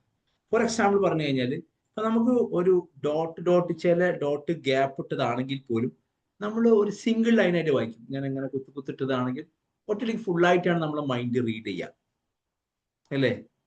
All is greater than sum of parts എന്നാണ് അവരുടെ മെയിൻ കൺസെപ്റ്റ്. അപ്പൊ ഹ്യൂമൻ ബിഹേവിയർ എന്ന് പറയുമ്പോൾ ഒരു പ്രത്യേക ഏരിയയിലുള്ള കാര്യങ്ങൾ മാത്രം ഫോക്കസ് ചെയ്താൽ പോരാ, ഒരു ഓവറോൾ അയാൾ എടുക്കുമ്പോഴാണ് അയാളെ പേഴ്സണാലിറ്റി റീഡ് ചെയ്യാൻ പറ്റുക. ക്ലിയർ? എന്ന് പറഞ്ഞാൽ അവരുടെ മെയിൻ ഗോൾ എന്താണെന്ന് വെച്ച് കഴിഞ്ഞാൽ understand the perception and problem solving as an organised ball. അപ്പൊ ഏത് പ്രോബ്ലം സോൾവിങ്ങിലേക്ക് പോവാണെന്നുണ്ടെങ്കിലും അവരെ കണ്ടീഷൻ ചെയ്ത കാര്യം ആലോചിച്ചിട്ട് കാര്യമില്ല, നമ്മൾ അയാളുടെ പാസ്റ്റ് ആലോചിച്ചിട്ട് കാര്യമില്ല.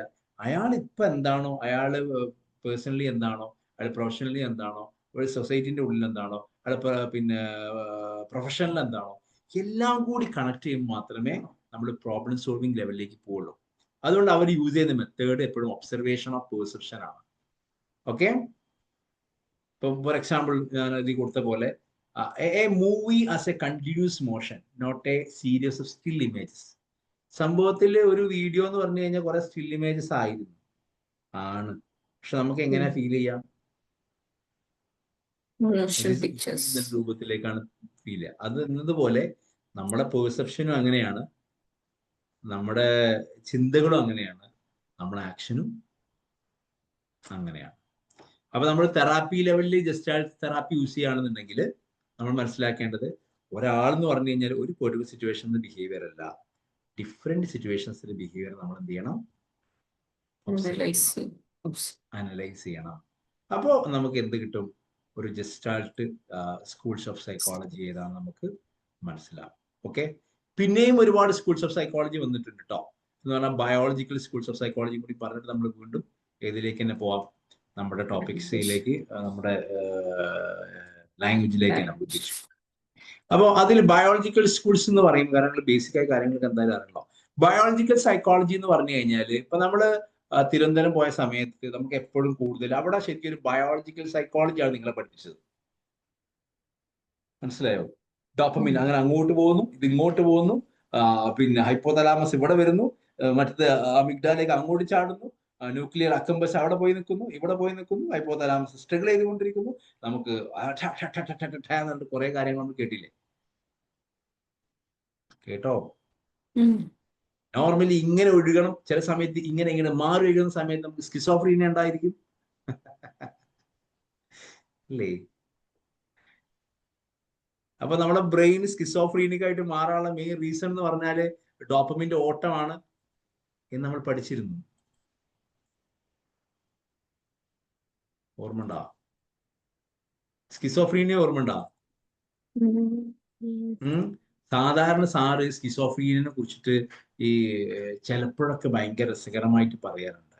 സ്കിസോഫ്രീനിക് എന്ന് പറയുന്ന കണ്ടീഷൻ ഭയങ്കര ഡിഫറെന്റ് ആണെന്നും, സ്കിസോഫ്രീനിയില് ഒരു ഭയങ്കര സ്കിസോഫ്രീനിയ എന്ന് പറഞ്ഞാൽ ശരിക്കും ഒരു ക്രോണിക് കണ്ടീഷനാണ്. സാറ് മുമ്പ് ഒരു ദിവസം പിന്നെ ക്ലാസ് എടുത്തപ്പോ ശിവന് കാറ്ററ്റോണിക് സ്റ്റൂപ്പർ കണ്ടീഷനിൽ ഉണ്ടായിരുന്നു തപസ് ചെയ്ത സമയത്ത്. ശിവൻ തപസ് ചെയ്തപ്പോ ഏത് കണ്ടീഷനിൽ പോയി? Catatonic സ്റ്റൂപ്പർ condition. അപ്പോ കാറ്ററ്റോണിക് സ്റ്റൂപ്പർ നമ്മ ഓർമ്മിക്കാൻ വേണ്ടി പറഞ്ഞതാ. എന്ന് പറഞ്ഞാല് ഒരു ഇമോഷൻസ് ഇല്ല, ഒരു അനക്കില്ലാതെ ഇങ്ങനെ നിൽക്കൂലേ? പണ്ട് പിന്നെ ഹിരണ്യകശിപുവിന്റെ ഭയങ്കരമായ ഘോരമായ തപസ് കണ്ടിട്ട് ബ്രഹ്മാവ് പോലും കൺഫ്യൂഷൻ ആയിരുന്നില്ലേ? എന്ന് പറഞ്ഞാല് ഒരു ബാക്കിയുള്ള ആളുകളുടെ യാതൊരു കണക്ഷൻസും ഇല്ലാതെ അത്രയും ഫുള്ളി ഡെഡിക്കേറ്റ് ചെയ്ത് ഭക്ഷണം വേണ്ട, വെള്ളം വേണ്ട, അങ്ങനെ നിൽക്കുന്ന ആൾക്കാരുണ്ട് കേട്ടോ. ഞാൻ കണ്ടിട്ടുണ്ട് ആൾക്കാരെ. കാറ്ററ്റോണിക് സ്റ്റൂപ്പർ കണ്ടിട്ടുണ്ട്. 2-3 ദിവസമൊക്കെ ചോറ് കൊടുത്തിട്ടുണ്ട്. ചിലപ്പോൾ ഇങ്ങനെ ആ കണ്ടീഷൻ ആണെങ്കിൽ അങ്ങനെ നിൽക്കും. ഇറ്റ്സ് ഡിപ്പെൻഡ്സ് ആളുകൾ. അപ്പോൾ നമുക്ക് സ്കിസോഫ്രീനിയ എന്ന് പറഞ്ഞു കഴിഞ്ഞാൽ നിങ്ങളുടെ മനസ്സിലേക്ക് ഓർമ്മ വരുന്ന കാര്യങ്ങൾ എന്തൊക്കെയാ? സ്കിസോഫ്രീനിയ മൾട്ടിപ്പിൾ പേഴ്സണൽ അല്ല. ഞാൻ ഒന്ന് ക്ലിയർ ചെയ്ത് കേട്ടോ. മൾട്ടിപ്പിൾ പേഴ്സണാലിറ്റി എന്ന് പറയുമ്പോൾ ഡിസോസിയേറ്റീവ് ഡിസോർഡേഴ്സ് ആണ്. സ്കിസോഫ്രീനിയ എന്ന് പറയുമ്പോൾ നിങ്ങൾ ഓർമ്മിക്കേണ്ടത്, സ്കിസോഫ്രീനിയ എന്ന് പറഞ്ഞു കഴിഞ്ഞാൽ A chronic severe disabling brain disorder ആണ് ശരിക്കും സ്കിസോഫ്രീനിയ എന്ന് പറഞ്ഞു കഴിഞ്ഞാൽ. അത് ഏറ്റവും കൂടുതൽ എഫക്ട് ചെയ്തുകൊണ്ടിരിക്കുക ഇപ്പൊ ഇത് പറഞ്ഞ the way the person think, feel and behave ഭയങ്കരമായിട്ട് ബാധിക്കും. ഈ സൈക്കാട്രിക് രോഗങ്ങളെല്ലാം ബാധിക്കുന്നത് നമ്മൾ എങ്ങനെ ചിന്തിക്കുന്നു, നമുക്ക് എങ്ങനെ ഫീൽ ചെയ്യുന്നു, നമ്മൾ എങ്ങനെ പെരുമാറുന്നു എന്നുള്ളതാണ്. പക്ഷെ ഇവിടെ സ്കിസോഫ്രീനിക് ലെവലിലേക്ക് പോയി കഴിഞ്ഞു കഴിഞ്ഞാൽ നമ്മൾ പേഴ്സണാലിറ്റി വിൽ ബി സ്പ്ലിറ്റ്. റിയാലിറ്റിയും നമ്മുടെ പെർസെപ്ഷൻ തമ്മിൽ ഭയങ്കരമായ വ്യത്യാസം ഉണ്ടായിരിക്കും. റിയാലിറ്റിയും പെർസെപ്ഷനുമായിട്ട് ഭയങ്കരമായ വ്യത്യാസം ഉണ്ടായിരിക്കും. എന്താ റിയാലിറ്റി, എന്താ പെർസെപ്ഷൻ? വാട്ട് ഈ പെർസെപ്ഷൻ?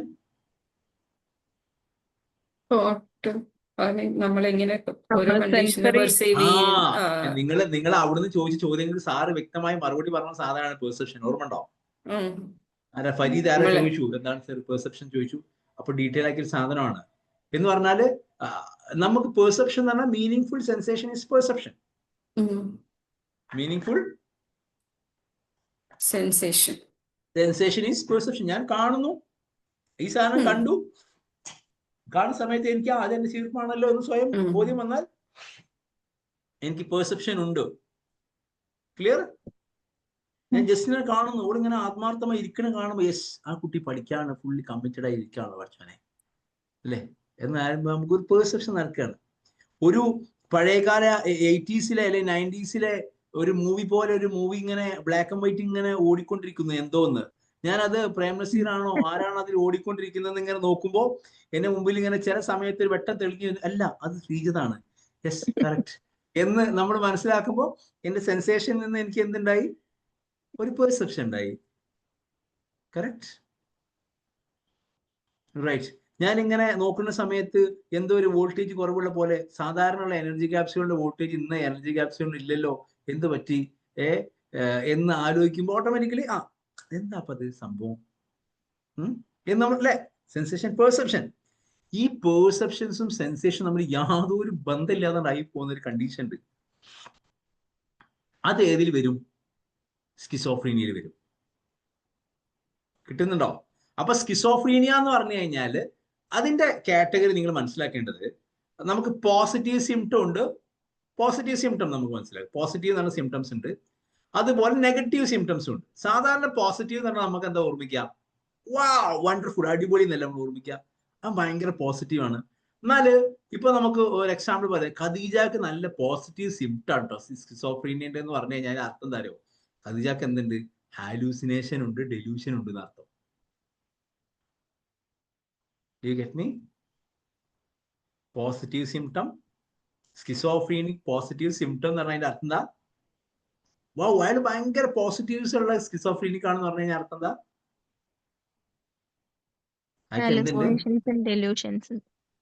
പോസിറ്റീവായിട്ട് അങ്ങനെ പറയൂ നമ്മള്, അതൊരു അങ്ങനെ പറയൂ.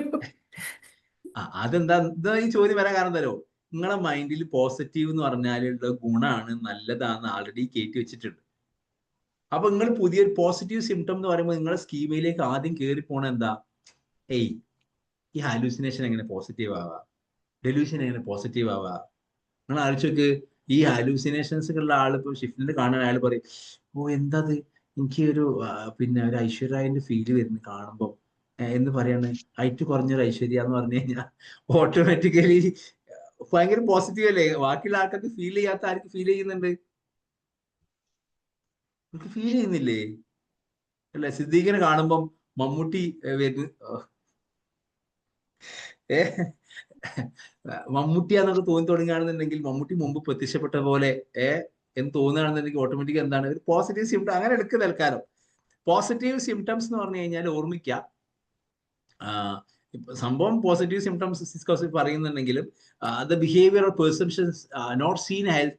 നമുക്ക് സാധാരണ ഹെൽത്തി ആയിട്ട് ആളുകൾ കാണില്ല ഇങ്ങനെ സംഭവങ്ങളൊക്കെ, പക്ഷെ അവർക്ക് നോർമൽ ഫങ്ഷനിങ്ങിൽ ഒരുപാട് ഡിസ്റ്റോർഷൻസ്, ഫോൾസ് സെൻസറി പെർസെപ്ഷൻസ് ഉണ്ടാകുന്നു, എക്സ്റ്റേണൽ സ്റ്റിമുലി ഒന്നും ഉണ്ടാകുന്നില്ല.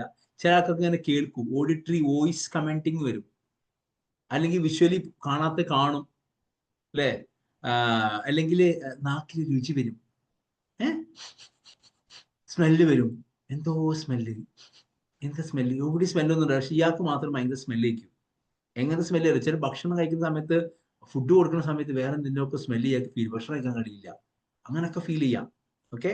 അല്ലെങ്കിൽ ഡെലൂഷൻസ് വരാം, ഫോർമലി അല്ലെങ്കിൽ strong false belief not based on reality എന്നാണ്. റിയാലിറ്റി ഇല്ലാത്ത പല ചിന്തകൾ വരും അല്ലേ.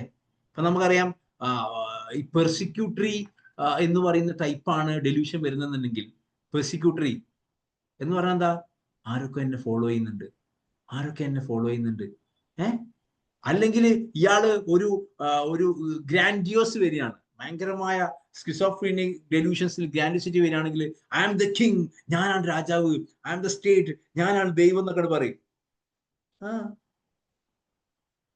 മനസ്സിലായോ? ഓക്കെ. അപ്പോ പോസിറ്റീവ് സിംസം, ഡെലൂഷൻസ്, ഹാലൂസിനേഷൻസ് പറഞ്ഞു കഴിഞ്ഞാൽ പിന്നെ അതിലെല്ലാം നമുക്ക് എന്തുണ്ട്, ഡിസ്ഓർഗനൈസ്ഡ് സ്പീച്ച് ഉണ്ടാവും. സ്പീച്ച് നിങ്ങളുടെ MS ചെയ്ത സമയത്ത് ഓർഗനൈസ്ഡ് സ്പീച്ച് ആണോ ഡിസ്ഓർഗനൈസ്ഡ് സ്പീച്ച് ആണോ ചോദിക്കുന്നത്, കണക്ഷൻ ഉണ്ടാവില്ല. ഓക്കെ. എന്താണ് ആ സൂര്യൻ എന്നോട് സംസാരിക്കുന്നു,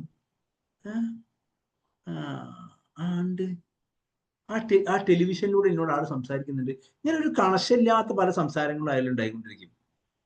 അല്ലെങ്കിൽ ഞാൻ നേരത്തെ പറഞ്ഞ പോലെ പിന്നെ കാറ്റോണിക് ബിഹേവിയേഴ്സ് ഉണ്ടാവും, തീരെ ഒരു മൊബിലിറ്റി ഇല്ലാതെ നിൽക്കും.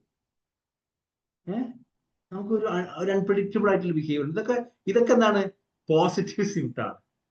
ഇതാണ് ഇത് ഏറ്റവും വലിയ കോമഡി. ഇതിനൊക്കെ നമ്മൾ എന്താ പറയുന്നത്, എന്തോ പോസിറ്റീവ് സിംപ്റ്റം എന്നാ പറയാ. ക്ലിയർ ആയോ? റൈറ്റ്. ഇനി ഇതിന് നെഗറ്റീവ് സിംറ്റംസ് ഉണ്ടെന്നുണ്ടെങ്കിൽ ഒരു പിന്നെ നെഗറ്റീവ് സിംറ്റം എന്ന് പറയുമ്പം ഒന്നുകിൽ ഒരു ഇമോഷൻസും എക്സ്പ്രസീവ് ആവില്ല, ഒന്നുകിൽ reduction or absence of normal emotions and behaviour. Okay. ഒന്നുകിൽ ഇമോഷൻസ് തീരെ എക്സ്പ്രഷൻസ് ഉണ്ടല്ലോ, മിണ്ടാതെ അങ്ങനെ ഇരിക്കൂ. നിങ്ങൾ ഇത് MS ചെയ്ത സമയത്ത് അലോകിയ എന്ന് കേട്ടിട്ടുണ്ടാവും. ലോകിയില്ലാത്ത അവസ്ഥ, ലോകിയില്ലാത്ത അവസ്ഥ. അലോജിയ എന്ന് പറയുന്നത് അലോജിയ എന്ന് പറഞ്ഞാൽ ലോകിയില്ലാത്ത അവസ്ഥ. ലോകി എന്ന് പറഞ്ഞാൽ എന്താ, അങ്ങോട്ടും ഇങ്ങോട്ടും ലോകിയില്ലാതെ വയസ്സന്മാർ കണ്ടിട്ടില്ലേ? എന്താണ് ലോകി, എന്താണ് മിണ്ടുന്ന അവസ്ഥ, മിണ്ടുന്നില്ല, അത്ര തന്നെയാണ്. പോവർട്ടി ഓഫ് സ്പീച്ച് ആണ് അലോജിയ എന്ന് പറഞ്ഞു കഴിഞ്ഞാൽ. അത് നെഗറ്റീവ് സിംപ്റ്റം ആണ്. ഓക്കെ. അതേപോലെ പിന്നെ ഇൻട്രസ്റ്റ് ഉണ്ടാവില്ല, അൻഹിഡോണിയ എന്ന് പറയും, അല്ലെങ്കിൽ സോഷ്യൽ വിഡ്രോവൽസ് ഉണ്ടാവും. അതേപോലെ കോഗ്നിറ്റീവ് സിംറ്റംസ് ഉണ്ട് കേട്ടോ. കോഗ്നിറ്റീവ് സിംറ്റംസിലേക്ക് പോകുമ്പോൾ തീരെ ഈ നെഗറ്റീവ് സിംറ്റംസിലാണ് കോഗ്നിറ്റീവ് സിംറ്റംസ് ഒക്കെ നമ്മൾ കണ്ടിട്ടില്ല.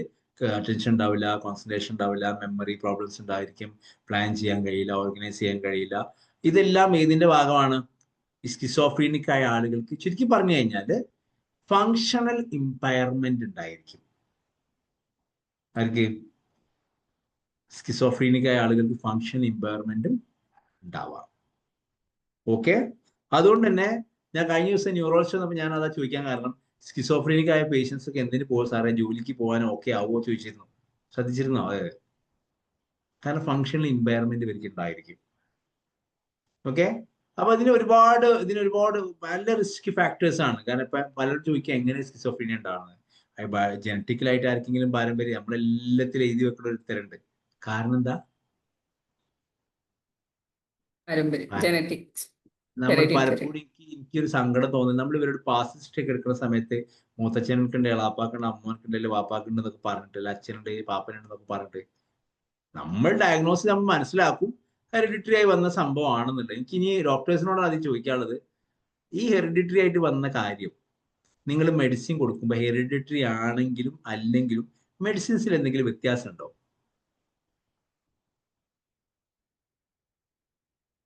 ഇന്ദു, ജസ്ന, ഷിഫ്ന? ഇല്ല. ഇല്ല. അപ്പൊ വെറുതെ ഓരോ ബേജാറാക്കാൻ വേണ്ടിയുള്ള ചോദ്യമാണ് ഇപ്പൊ അതില്ലേ. എന്ന് ആലോചിക്ക, ഒരു കുട്ടിക്ക് പേരക്കുട്ടിക്ക് ഒരു സംഭവം ഉണ്ട്, ഓക്കെ, ഒരു ആങ്സൈറ്റി ഒക്കെ ഉണ്ടെന്ന് വിചാരിക്കും. നമ്മൾ ചോദിക്കൂ, എല്ലാത്തിനും വീട്ടിലാർക്കെങ്കിലും ഉണ്ടായിരുന്നോ? ഓ, അച്ഛനുണ്ടായിരുന്നു. ഓ, അത് ശരി. അപ്പൊ അച്ഛന്റെ കിട്ടിയതാണ്, അയാൾ ഓരോ അസുഖമാണ്. അതല്ല, അധിക രോഗികളും ചോദിക്കൂലേ ഇതെങ്ങനെ ഉണ്ടായേ, ഈ അസുഖം എങ്ങനെ ഉണ്ടാവുക? അപ്പൊ അതിനൊരു മറുപടി വെറുതെ ആ തലേക്ക് ഇടുന്നപ്പോ അതൊക്കെ ആ കുട്ടീനെ അമ്മായിക്ക് ഉണ്ടേനി. ഓ, പണ്ടാരം പിടിച്ച അമ്മായി, അതിന്റെ കിട്ടിയതാണ്. ആ കുടുംബം കലങ്ങി പോവല്ലേ. പിന്നെ ആരപ്പ അസുഖം ഹെറിഡിറ്ററി വന്ന് പറഞ്ഞിട്ട് പോയി കുടുംബം കലക്കണേ? ഓരോ കുഴപ്പം കൊണ്ടല്ലാന്നേലും കരുതി സമാധാനിക്കാലോ. എന്റെ കുഴപ്പം കൊണ്ടല്ല, പാരമ്പര്യമായിട്ട് കിട്ടിയതാണ്. അച്ഛനും അമ്മയും തമ്മിൽ കുറച്ച് ഫൈറ്റ് ആണ്. നമ്മൾ അച്ഛൻ ഇവന് എഴുതാൻ വായിക്കാൻ തരില്ല. അച്ഛനും അങ്ങനെ തന്നെയാണ്. ഓ, അച്ഛനും അങ്ങനെ പൊട്ടനാ. വെറുതല്ല. അപ്പൊ പിന്നെ കച്ചറ നിങ്ങളെ ബുദ്ധി അതിന് കിട്ടിയത്, എന്റെ ബുദ്ധി കിട്ടിക്കണേ അങ്ങനൊക്കെ കാരണങ്ങളുടെ കുറ്റം പറയാനാ ബുദ്ധിമുട്ട്. നമ്മൾ വിചാരിക്കും ഇതൊന്നും കുറ്റൊന്നും പറയില്ല എന്ന്. ശരിക്കും കാരണം തെരഞ്ഞു പോകുന്ന ആൾക്കാരുണ്ടാവും. സത്യത്തിൽ അതുകൊണ്ടാണ് സാറേ. അങ്ങനെ ആവും. ആദ്യം പേടിയോണ്ടാ വരിക, പിന്നെ പ്രശ്നമാണെങ്കിൽ മാത്രമാണിത്. Okay, come back. സാർ അപ്പൊ ഇവിടെ എനിക്ക് ഒരു ക്ലാരിറ്റിയും കൂടെ ഇവിടെ ഡോക്ടേഴ്സിനോട് ചോദിക്കുന്നത്. യൂഷ്വലി നമ്മൾ ഈ ജനറ്റിക് ഡിസോർഡർ ലിങ്ക്ഡ് ആയിട്ട് വരുന്നത് ജീൻസിൽ ലിങ്ക്ഡ് ആയിട്ട് വരുമ്പോ പക്ഷെ ഇത് ഈ സൈക്കോളജി എന്ന് പറയുന്നത് തോട്ട്സ്, ഇമോഷൻസ്, ഫീലിങ്സ് അല്ലേ. ഇവിടെ ഒരിക്കലും അനാറ്റമിക്കലായിട്ട് ആ സാധനം വരില്ലല്ലോ. അത് വരും. എന്റെ ഒരു സംശയം. നമ്മുടെ അല്ല ഡോക്യുമെന്റ് തോട്ട്സ് ഇങ്ങനെ പോലെ ഇങ്ങനെ പോലെ. അല്ല, മറ്റേത് ഹെറിഡിറ്ററി എന്ന് പറഞ്ഞാൽ ലിങ്ക്ഡ് ടു ജീൻസ് അല്ലേ ആക്ച്വലി വരുന്നത്. ക്രോമസോമൽ ജീനൽ ഇതിലല്ലേ വരുന്നത്. അത് എലമെന്റ്സ് വരുന്നത് കൊണ്ടാണോ അല്ല, ആ സെൽസിൽ? ജീൻ എല്ലാത്തിനും വരൂലേ? അത് ഹോർമോൺസിൽ വരൂലേ? അത് നമ്മുടെ ന്യൂറോ ട്രാൻസ്മിറ്റേഴ്സിൽ വരൂലേ? അപ്പൊ അവരുടെ ഫങ്ഷൻസിന്റെ അതേ ഫങ്ഷൻസ് ഹെറിഡിറ്ററി ആയിട്ട് ഇവർക്കും കിട്ടൂലേ? അപ്പൊ അത് കമ്പൽസറിലി ആവണം എന്നുണ്ടോ എന്നാണ് ഞാൻ ചോദിക്കുന്നത്. ജീൻപരമായിട്ടുള്ള കാര്യങ്ങൾ നമ്മൾ 50% ചാൻസ് എന്നല്ലേ പറയാം. എപ്പോഴും 50-50 ഇടൂലേ അല്ലേ? അങ്ങനല്ലേ കുട്ടികളെ? അതായത് ഇങ്ങനത്തെ അസുഖങ്ങള് ആക്റ്റീവ് ആയിട്ടുണ്ടാവില്ല ചില ആളുകളിൽ. ആക്റ്റീവ് ജീൻസ് ആണെങ്കിൽ അത് ആ സമയമാകുമ്പോ അത് ആക്റ്റീവ് ആകുമ്പോ അത് അവര് പ്രകടിപ്പിക്കും. അങ്ങനെ ഈ വരുന്ന ഓക്കെ, ഓരോന്നനുസരിച്ച് ക്രിസ് ക്രോസ് ഇൻഹെറിറ്റൻസ് നാലഞ്ച് ഓരോ മക്കൾ നാലഞ്ച് മക്കൾക്ക് അത് കിട്ടിക്കോണമെന്നില്ല. ചില ആൾക്കാരത് സൈലന്റ് ആയിക്കാരം, അവർക്ക് അത് ട്രാൻസ്മിറ്റ് ആയിട്ടുണ്ടാവില്ല. നമുക്ക് കണ്ടുപിടിക്കാൻ കുടുങ്ങി. അല്ല, അത് ഈ സൈക്കോളജിക്കൽ നമ്മളെ അറിയുള്ളൂ. കാര്യങ്ങള് ഇങ്ങനെയാ. എന്റെ ചോദ്യം ഇപ്പോഴും അവിടെയാണ് കിടക്കുന്നത്. കാരണം ഈ തോട്ട്സ് നമ്മളിപ്പോ പഠിച്ചു വരുന്ന ഇപ്പൊ ഈ ഒരു സൈക്കോളജി സ്കൂൾസിൽ വരുമ്പോ മിക്കവാറും തോട്ട്സ് ഇമോഷൻ. ഒന്നും കൂടി ആൻസർ അങ്ങ് പറയാം. നോക്ക്, നീ ചോദിക്കുന്നത് നമ്മുടെ ചിന്തകളിലല്ലേ പ്രശ്നം വരുന്നത്. ചിന്തകളിൽ പ്രശ്നം വരുന്നത് എങ്ങനെ ഈ ഹെറിഡിറ്ററി ആയി കിട്ടുക എന്നുള്ളതാണ്. ഈ ചിന്തകളിലെ ചോദ്യം അതല്ലേ? അതെ അതെ. ഈ ചിന്തകൾ എന്ന് പറയുന്ന സാധനം എവിടുന്ന് ഉണ്ടാവുന്ന? നമ്മുടെ ബ്രെയിനിൽ നിന്ന് ഉണ്ടാവുന്നതാണ്. ഓക്കെ, ഈ ചിന്തകൾ നമ്മൾ സന്തോഷമാകുന്നതും സങ്കടപ്പെടുന്നതും, സങ്കടപ്പെടുക എന്ന് പറയുന്ന പ്രൊസീജിയർ എന്തുകൊണ്ടാണ്? നമ്മുടെ ബ്രെയിനിലുള്ള കെമിക്കൽസ്, ന്യൂറോ കെമിക്കൽസിന്റെ ഫങ്ഷൻസിനനുസരിച്ചിട്ടാണ്. ഓക്കെ, എന്റെ ന്യൂറോ കെമിക്കൽസിന്റെ ഫങ്ഷൻ പോലെയല്ല ലിജിന്റെ ഉണ്ടായിരിക്കുക. എനിക്കിപ്പോ ആങ്സൈറ്റിന്റെ കാര്യത്തിൽ എന്റെ ആങ്സൈറ്റിന്റെ കാര്യത്തിൽ എന്റെ ന്യൂറോണിന്റെ ഫങ്ഷൻസ്, ന്യൂറോ ട്രാൻസ്മിറ്റേഴ്സിന്റെ ഫങ്ഷൻസ് ആൾറെഡി ഇച്ചിരി ഡൗൺ ആണെങ്കിൽ, ഫ്ലോ ഇച്ചിരി കുറവാണ്, അങ്ങനെയാണെങ്കിൽ പരമ്പരാഗതമായി കിട്ടിയെന്നുണ്ടെങ്കിൽ എന്റെ തോട്ടിലേക്ക് ഒരു കുഞ്ഞു കാര്യം വരുമ്പോഴേക്കും എനിക്ക് ആ സംഭവം കൂടുതൽ ഓപ്ഷൻ വന്നുകൊണ്ടേയിരിക്കും. അപ്പൊ അതിനെ എൻവയോൺമെന്റും ബാക്കി സിറ്റുവേഷൻസും വല്ലാണ്ട് എഫക്ട് ചെയ്യൂലേ? കാരണം എഗെയിൻ ഇത് തന്നെയല്ലേ ഉണ്ടാവുന്നത്. അപ്പൊ അതാണ് എനിക്ക് പരമ്പരാഗതമായി കിട്ടിയ ഒരു സാധനം. പിന്നെ ആ സാധനത്തിന്റെ സറൗണ്ടിങ്സ് ആയിട്ട് എനിക്ക് വരുന്ന സംഭവം എന്തൊക്കെയാണോ അത് എന്നെ ട്രിഗർ ചെയ്ത് ഷൈന പറഞ്ഞ പോലെ സിമിലർ സിറ്റുവേഷൻസ് വരുമ്പോ ട്രിഗർ ആവും, അല്ലെങ്കിൽ മാസ് ഉണ്ടാവും. അത് എല്ലാ അസുഖത്തിന്റെയും അങ്ങനെ തന്നെയാണ്. ഈവൻ ക്യാൻസർ ഒക്കെ അങ്ങനെ തന്നെയാണ്. അതാണ് ഈ ഹെറിഡിറ്ററി എന്ന് പറഞ്ഞിട്ട് നമ്മൾ ചാൻസ് പറയുന്ന ഓരോ രോഗത്തിൽ. അത് പിന്നെ നമുക്ക് പറയാൻ എന്തെങ്കിലും വേണ്ടേ, ഉത്തരം കൊടുക്കണ്ടേ? ഹെറിഡിറ്ററി എന്ന് പറയും, ഒരു നിലക്കും കിട്ടിയില്ലെങ്കിലോ അൺസ്പെസിഫൈഡ് എന്ന് പറയും. ഹലോ, ഞാൻ ഓഡിബിൾ ആണോ? ഓഡിബിൾ ആണ്. ഹെറിഡിറ്ററി വളരെ ഇമ്പോർട്ടന്റ് ആണ് ട്രീറ്റ്മെന്റിനെ സംബന്ധിച്ച് നോക്കുമ്പോൾ. കാരണം ട്രീറ്റ്മെന്റ് 2 തരത്തിൽ നമുക്ക് ചെയ്യാൻ പറ്റും. അപ്പൊ ഏത് ഡിസീസ്, ഇപ്പൊ അത് മെന്റൽ ഡിസീസ് ആയാലും ശരി, എന്താ പറയാ സൊമാറ്റിക് ഡിസീസ് ആണെങ്കിലും, നമ്മൾ ആ സാധനത്തിനെ ഇല്ലാതാക്കുമ്പോൾ എങ്ങനെ അത് വന്നു എന്നുള്ളത്, അതായത് അതിന്റെ റീസൺ വളരെ ഇമ്പോർട്ടന്റ് ആണ്. എങ്ങനെയാണ് അസുഖം വന്നത്, അപ്പൊ ആ അസുഖത്തിന് കാരണമായ റീസൺ എടുത്തു കളയുക എന്ന് പറയുന്ന ഒരു ഇമ്പോർട്ടൻസ് ഉണ്ട് ട്രീറ്റ്മെന്റിൽ. അപ്പൊ ഈ ഹെറിഡിറ്ററി ആണെങ്കിൽ അത് എന്ത് ചെയ്യും, ഈ സാധനം എന്തായാലും ഡബിൾ ആയിട്ട് കൂടും. ഇപ്പം മെന്റൽ ഇൽനെസ് പറയുകയാണെങ്കിൽ പോലും സാറ് പറഞ്ഞ പോലെ കുറെ സിറ്റുവേഷൻസിൽ അത് വരാം. പക്ഷെ ഓൾറെഡി ഒരു ഇൽനെസ് ഉള്ള ഹിസ്റ്ററി ഉള്ള പേഷ്യന്റ് ആണ്, അത് ട്രിഗർ ചെയ്യാനുള്ള ചാൻസസ് കൂടുതലായിരിക്കും. ഇപ്പൊ ട്രീറ്റ്മെന്റിൽ നോക്കിയാൽ നമുക്ക് അതിന്റെ പ്രോഗ്നോസിസ് വളരെ ബാഡ് ആയിരിക്കും. ഹെറിഡിറ്ററി ആയിട്ട് അസുഖമുള്ള ഒരാൾക്കാണ് പുതിയൊരു അസുഖം കൂടെ വരുന്നതെങ്കിൽ അത് പെട്ടെന്ന് ചികിത്സിച്ച് മാറ്റാനുള്ള ബുദ്ധിമുട്ടും കൂടി ഉണ്ടാവും. അപ്പൊ ഹെറിഡിറ്ററി അങ്ങനെ തമാശയിൽ എടുത്തു വിടുന്ന ഒരു സാധനമല്ല. ശരിക്കും അത് ട്രീറ്റ്മെന്റിൽ ഇമ്പോർട്ടന്റ് ആണെന്ന് തന്നെയാണ് എന്റെ അഭിപ്രായം, both mental and physiological. Okay, thank you for the contribution.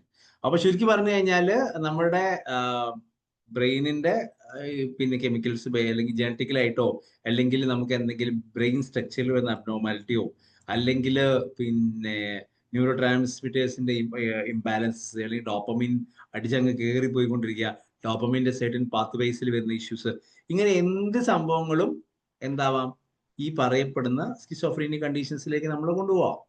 Okay, അല്ലെങ്കിൽ എൻവയോൺമെന്റ് ഫാക്ടേഴ്സ് ആയിട്ട് സ്ട്രെസ്, ലൈഫ് ഇവൻസ്, ഇതൊക്കെ ഇങ്ങനെ കൊണ്ടുപോവാം. അപ്പൊ അതില് നോർമലി നമുക്ക് ഈ സ്കിസോഫ്രീനിക് ആയ കണ്ടീഷൻസിനെ നമ്മൾ ഒരുപാട് ടൈപ്പ് CBT, അതിന് നോർമലൈസേഷൻ വന്നു കഴിഞ്ഞാൽ CBT ഓക്കെയാണ്, അതുവരെ പാടാണ് എന്ന് മനസ്സിലാക്കാം. ഈ ഒരു പിന്നെ ഇതിൽ തന്നെ നമുക്ക് ഒരുപാട് ടൈപ്സ് വരാറുണ്ട്. ഇതില് സ്കിസോഫ്രീനി കണ്ടീഷൻസിലേക്ക് പോകുമ്പോൾ ഒരുപാട് ടൈപ്പുകൾ നമ്മൾ പറയാറുണ്ട്. പിന്നെ ഹെബിഫ്രീനിക്, കാറ്ററ്റോണിക് എന്നൊക്കെ പറഞ്ഞിട്ട് കുറെ ടൈപ്പുകൾ പറയാറുണ്ട്. അതെന്താ വെച്ചാൽ അതിന്റെ ഒരു രീതി അനുസരിച്ചിട്ടാണ് അത് കണക്ട് ചെയ്ത് പോകാറുള്ളത്. കാരണം ചില ആളുകൾക്ക് പിന്നെ ഇപ്പൊ DSM-5 കണക്ട് ചെയ്യുന്ന ക്ലാസിഫിക്കേഷൻ എന്ന് പറഞ്ഞു കഴിഞ്ഞാൽ പാരനോയിഡ് സ്കിസോഫ്രീനിയ. ഞങ്ങൾ ഈ പറഞ്ഞ സ്കിസോഫ്രീനിക്കിന്റെ പിന്നെ ICD-യുടെ കാറ്റഗറി നമ്പർ എത്രയാ? F 40 to 49. ആര് 40? Sorry 20 അല്ലേ? ഇടിച്ച് പരിപ്പാ വൈവേക്ക് ചോദിക്കുമ്പോൾ മാപ്പോടൊക്കെ ഇരിക്കേണ്ടി കേട്ടോ. പാരനോയിഡ് സ്കിസോഫ്രീനിയ അല്ലെങ്കിൽ സ്കിസോഫ്രീനിയ F20 സ്റ്റാർട്ട് ചെയ്യുന്നത്. പാരനോയിഡ് സ്കിസോഫ്രീനിയ എന്ന് പറഞ്ഞു കഴിഞ്ഞാൽ ഡെലൂഷൻസ് ഉണ്ടാവും, ഡെലൂഷൻസ് പെർസിക്യൂഷൻസ് ഉണ്ടാവും, ഓട്ടറി ഹാലുസിനേഷൻസ് ഉണ്ടാവാം, അല്ലേ? പാരനോയിഡ് സ്കിസോഫ്രീനിയാണ്. ഇപ്പം ബാക്കിയുള്ള എല്ലാവരും സംശയിക്കും, ഭയങ്കര സംശയിക്കും. ബാക്കിയുള്ള എല്ലാവരും എന്നെ സ്പൈ ചെയ്യുന്നുണ്ട്, എനിക്ക് എന്റെ ചുറ്റിലും ഹിഡൻ ക്യാമറ ഒക്കെ വെച്ച് എന്റെ കൂടെ അങ്ങ് നടക്കുന്നുണ്ട് എന്ന് പറഞ്ഞു കഴിഞ്ഞാൽ അതേത് സ്കിസോഫ്രീനിയാണ്? പാരനോയിഡ് ആണ്. ക്ലിയർ? ആരൊക്കെ എന്നെ സ്പോട്ട് ചെയ്യുന്നുണ്ടെന്ന് പറഞ്ഞാൽ എന്താണ്? പാരനോയിഡ് ആണ്. രണ്ടാമത് നമ്മൾ പറയും ഹെബിഫ്രീനിക് എന്ന് പറയും. ഹെബിഫ്രീനിക്കിലേക്ക് പോയി കഴിയുമ്പോൾ അയാളുടെ രീതികളും പെരുമാറ്റ രീതികളും ഒക്കെ ഭയങ്കര വ്യത്യാസം ഉണ്ടാവും. കുട്ടികളെ പോലൊക്കെ ചിലപ്പോൾ ഭയങ്കര സങ്കടമായിരിക്കും, അല്ലെങ്കിൽ കുട്ടികളെ പോലെ അയാൾ ബിഹേവ് ചെയ്യും. അയാളുടെ സ്പീച്ച് പാറ്റേൺ ഒക്കെ ഭയങ്കര ഡിസോർഗനൈസ്ഡ് ആയിരിക്കും. അയാൾക്ക് ഒരു ഇമോഷണലി അയാൾ പറയുന്നത് സാഹചര്യങ്ങളും അയാളുടെ ഇമോഷൻസ് തമ്മിൽ യാതൊരു ബന്ധം ഉണ്ടാവില്ല, ഒരു ഗോൾ ഡയറക്റ്റഡ് ആവില്ല. അങ്ങനെ ആകുമ്പോൾ നമ്മൾ എന്താ പറയാ? ഡിസ്ഓർഗനൈസ്ഡ് സ്കിസോഫ്രീനിയ എന്ന് പറയും, അല്ലെങ്കിൽ ഹെബിഫ്രീനിക് എന്ന് പറയും. അല്ലെങ്കിൽ നമ്മൾ പറഞ്ഞ കാറ്ററ്റോണിക് ഫിനോമിന ഉണ്ടാവും, കാറ്ററ്റോണിക് സ്കിസോഫ്രീനിയ. അതിൽ കംപ്ലീറ്റ് ഉണ്ടാവുന്ന ഒന്നുകിൽ സ്റ്റൂപ്പർ ആയിരിക്കും. ഞാൻ കാറ്ററ്റോണിക് സ്റ്റൂപ്പർ ഞാൻ നേരത്തെ പറഞ്ഞു, നോ മൂവ്മെന്റ്, ഈ അവസ്ഥയ്ക്ക് ഉണ്ടാവുക. അല്ലെങ്കിൽ എക്സസീവ് മോട്ടോർ ആക്ടിവിറ്റി ഉണ്ടാവും, ഭയങ്കര ഇങ്ങനെ ചെയ്തുകൊണ്ടിരിക്കുക. കാറ്ററ്റോണിക് സ്കിസോഫ്രീനിന്റെ ഭാഗമാണ്, എക്സസീവ് ആയിട്ട് മോട്ടോർ ആക്ടിവിറ്റി ഉണ്ടാവും. അല്ലെങ്കിൽ എക്കോലാലിയ ഉണ്ടാവും, പറഞ്ഞു എന്തെങ്കിലും ഒരു വാക്കെന്നെ 100 വട്ടം 1000 വട്ടം പറഞ്ഞു ഉണ്ടായിരിക്കും. ഓക്കെ. അല്ലെങ്കിൽ എന്താണല്ലോ എക്കോപ്രാക്സിയ എന്ന് പറയും. എക്കോപ്രാക്സിയ എന്ന് പറഞ്ഞു കഴിഞ്ഞാൽ ബാക്കിയുള്ള ആൾക്കാർ എന്താ ചെയ്യുന്നത് അയാൾ തന്നെ ഇങ്ങനെ ചെയ്തുകൊണ്ട്. ഇത് നമ്മുടെ കാറ്ററ്റോണിക് സ്കിസോഫ്രീനിൽ വരുന്നതാണ്. അല്ലെങ്കിൽ ഇതൊന്നും വേറൊരു സ്കിസോഫ്രീനിയ ഉണ്ട്, അൺഡിഫറൻഷിയേറ്റഡ് സ്കിസോഫ്രീനിയ എന്ന് പറയും.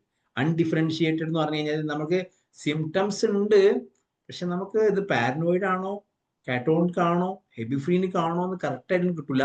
അപ്പൊ നമ്മൾ അതിനെന്ത് വിളിക്കും? ഡിഫറൻഷിയേറ്റ് ചെയ്യാൻ പറ്റാത്ത സ്കിസോഫ്രീനിയ എന്ന് പറയും. ഓക്കെ.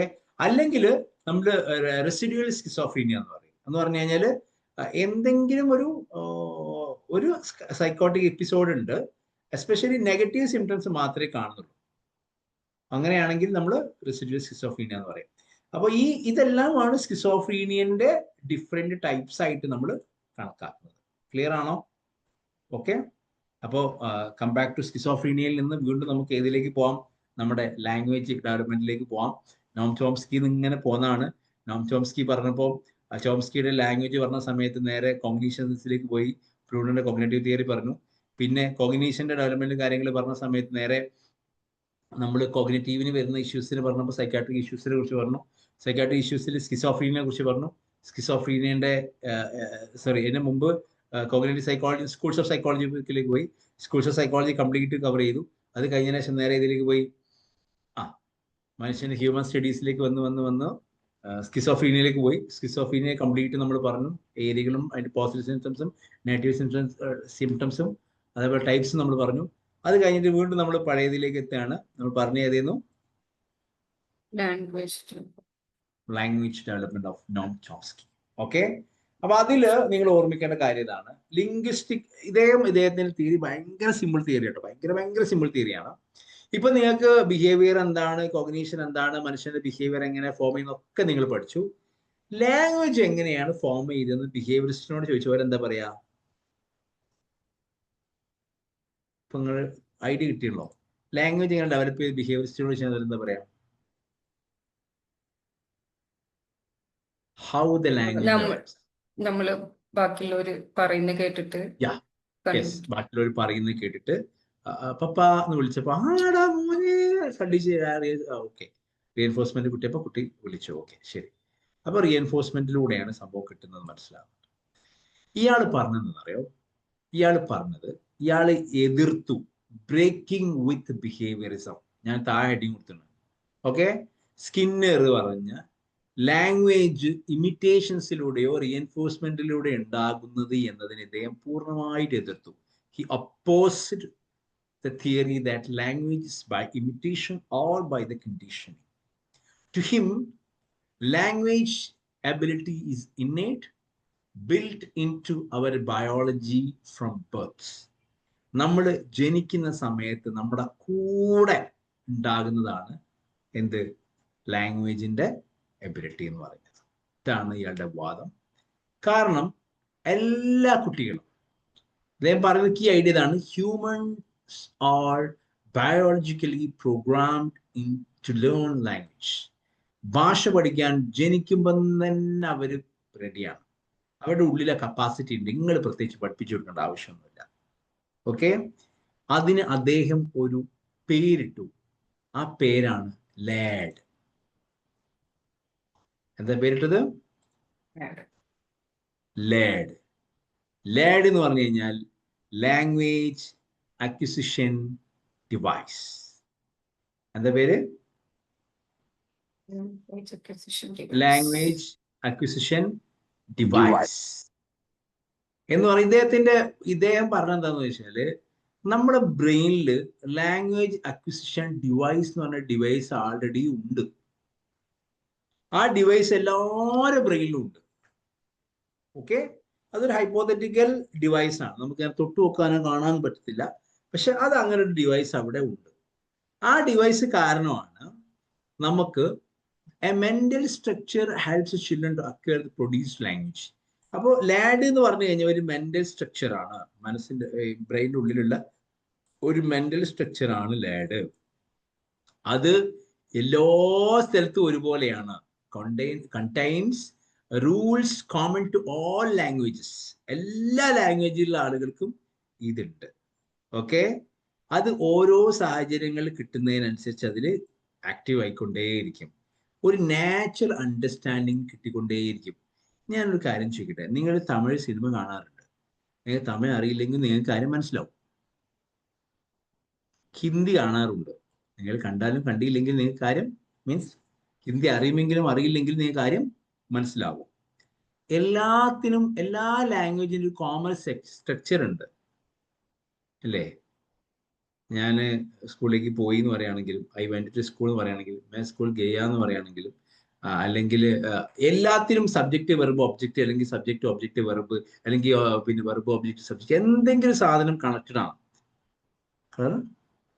അപ്പൊ എല്ലാ ലാംഗ്വേജും യൂണിവേഴ്സലി എല്ലാ സ്ഥലത്തും ഒരേപോലെയാണ് നമ്മൾ ലേൺ ചെയ്യുന്നത് എന്നാണ് ആരുടെ വാദം?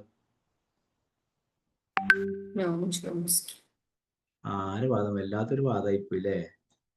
റൈറ്റ്, നോം ചോംസ്കിയുടെ വാദം.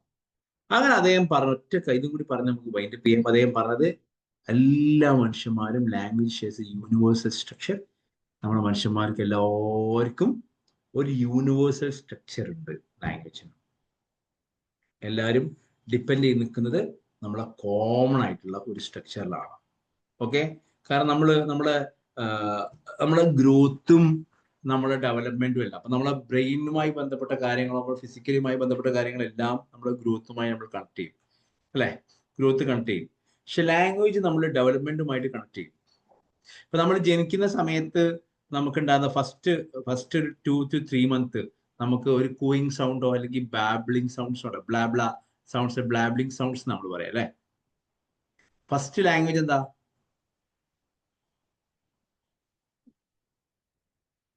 ഒരു കുട്ടിയുടെ ഫസ്റ്റ് ലാംഗ്വേജ് എന്താ? കരച്ചില്. ക്രൈ കരയ എന്ന് പറയുമ്പോൾ യെസ് റെഡി, ആൾ ഓക്കെ ആണല്ലോ. ഫസ്റ്റ് ലാംഗ്വേജ് ആണ് ഐ എം ഓക്കെ എന്ന് ആദ്യം പറഞ്ഞത് കരഞ്ഞിട്ടാണ് അല്ലേ? കരഞ്ഞില്ലെങ്കിൽ രണ്ടെണ്ണം പൊട്ടിക്കും. എന്നിട്ട് നമ്മൾ എന്ത് ചെയ്യും? അതിനെ ക്ലിയർ ആക്കി എടുക്കും. Correct, right? അപ്പോ നമ്മുടെ ബ്രെയിനിലേക്ക് നമ്മുടെ യൂണിവേഴ്സൽ ഗ്രാമറാണ് എല്ലാ സ്ഥലങ്ങളിലും എല്ലാവർക്കും ഉണ്ടാകുന്ന സ്ട്രക്ചറൽ ഗ്രോത്തും എല്ലാവർക്കും ഉണ്ടാകുന്ന ഡെവലപ്മെന്റൽ കാര്യങ്ങളെല്ലാം യൂണിവേഴ്സലി ആണ്. പ്രത്യേകിച്ച് എസ്പെഷ്യലി ഏതുമായി കണക്ട് ചെയ്യുമ്പോൾ ലാംഗ്വേജുമായി കണക്ട് ചെയ്യും. അദ്ദേഹം പറയുന്ന ഒരു കാര്യമുണ്ട്, പ്രീ വയേർഡ് ബ്രെയിൻ എന്ന് പറഞ്ഞ ഒരു ബ്രെയിൻ ആൾറെഡി പ്രീ വയേർഡ് ആണ്. എന്തിന്? ഗ്രാമറിക്കൽ പാറ്റേൺസ് ആൾറെഡി സെറ്റ് ചെയ്തിരിക്കുന്ന നമ്മുടെ ബ്രെയിനിൽ ആൾറെഡി സെറ്റ് ചെയ്തിരിക്കുകയാണ് ഈ കാര്യങ്ങളൊക്കെ. ഏത് ലാംഗ്വേജ് കണക്ട് ചെയ്ത് കഴിഞ്ഞാലും അതിനൊരു യൂണിവേഴ്സൽ പാറ്റേൺ ആര് പറഞ്ഞിട്ടുണ്ട്? ആരാ പറഞ്ഞത്? ചോംസ്കി. ഇനി അദ്ദേഹം പറയുന്ന ഏജും കൂടി ഒന്ന് നോക്കിയിട്ട് നമുക്ക് വൈൻഡപ്പ് ചെയ്യാം. ഇതങ്ങ് സ്ക്രീൻഷോട്ട് എടുത്തോ. ഏജ് പറഞ്ഞ് നോക്ക്. ഒന്നാമത്തെ സ്റ്റേജ് എന്ന് പറഞ്ഞാൽ ഒരു 12 മാസം വരെ ആ കുട്ടിക്ക് ഉണ്ടാകാൻ സാധ്യതയുള്ള ഡയലോഗ്സ് ആണ് ബാബ്ലിങ്സും കൂയിങ്ങും. ഓക്കെ, എല്ലാം കറക്റ്റ് ആവില്ല, ഇങ്ങനെ ഒപ്പിച്ചൊപ്പിച്ച് പലതും പറഞ്ഞുകൊണ്ടിരിക്കും. അത് കഴിഞ്ഞ് 12 മാസം മുതൽ 18 മാസം വരെ അതിൻ്റെ ഉള്ളിൽ കുട്ടി എന്ത് ചെയ്യണം? Single word conveys full ideas. ചോറ് വേണമെന്ന് എന്ത് പറയും? മാമു. ചോറ് വേണമെന്ന് കംപ്ലീറ്റ് പറയണമെന്നില്ല, ഷോർട്ടാക്കി പറയാം. 18 മുതൽ 24 മാസം 2 വയസ്സാകുമ്പോഴേക്കും കുട്ടി എന്ത് ചെയ്യും? ബേസിക് ഗ്രാമർ സ്റ്റാർട്ട് ചെയ്യും. എന്ന് പറഞ്ഞു കഴിഞ്ഞാൽ എനിക്ക് പോകണം, എനിക്ക് വരണം എന്നുള്ള അങ്ങനെയല്ല, ഫുഡ് കാര്യങ്ങൾ ഒക്കെ ഒപ്പിച്ചൊപ്പിച്ച് പറയാൻ കുട്ടി ശ്രമിക്കും അല്ലേ? ഇപ്പൊ നമ്മൾ ഈ 1 വേർഡ് എന്ന് പറഞ്ഞു കഴിഞ്ഞാൽ ഒരു എക്സാമ്പിൾ ഞാൻ കാണിച്ചു തരാം. കുട്ടികൾ കംപ്ലീറ്റ് പറയാതെ കുറച്ച് ഇപ്പൊ ഒരു പാട്ടാണെന്നുണ്ടെങ്കിൽ പാട്ട് ഫുള്ള് പാടാൻ കഴിയില്ല. ഫുള്ള് പാടാൻ കഴിയാഞ്ഞ കുട്ടി എന്ത് ചെയ്യും? കുറച്ച് പാടുന്ന പാട്ടിനോട് ഒപ്പിച്ച് അഡ്ജസ്റ്റ് ചെയ്തിട്ട് കുട്ടി പാടാൻ ശ്രമിക്കും.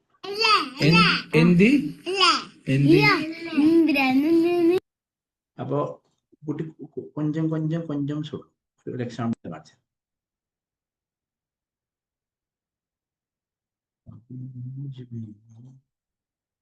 നോക്കണേ. അവർ ഭ്രാന്തനെന്ന് വിളിച്ചേ എന്നാലും എന്റെ അങ്ങനെ കല്ലിനറിഞ്ഞു അവർ കള്ളനെന്ന് വിളിച്ചോട്ടെ എന്നാലും എന്റെ ഹബീബ് അങ്ങനെ അവർക്ക് കംപ്ലീറ്റ് എന്ത് ചെയ്യാൻ കഴിയില്ല, പാടാൻ കഴിയില്ല, പറയാൻ കഴിയില്ല. അപ്പൊ എന്ത് ചെയ്യും? ചില വാക്കുകൾ മാത്രം ഉപയോഗിച്ചിട്ട് കംപ്ലീറ്റ് നമ്മളോട് എന്ത് ചെയ്യാൻ പറയും? എടുത്തു തരാൻ പറയും. പക്ഷെ കുറച്ചും കൂടി കഴിഞ്ഞിട്ടാണ് സംസാരിക്കുന്നുണ്ടെങ്കിൽ കുറച്ച് കാര്യങ്ങൾ കൺവേ ചെയ്യാൻ ശ്രമിക്കും.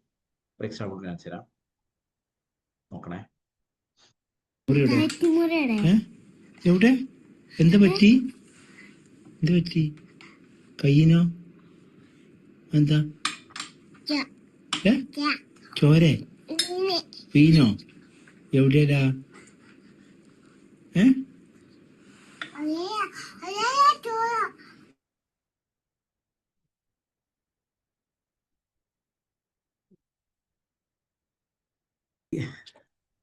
കാണുന്നുണ്ടോ?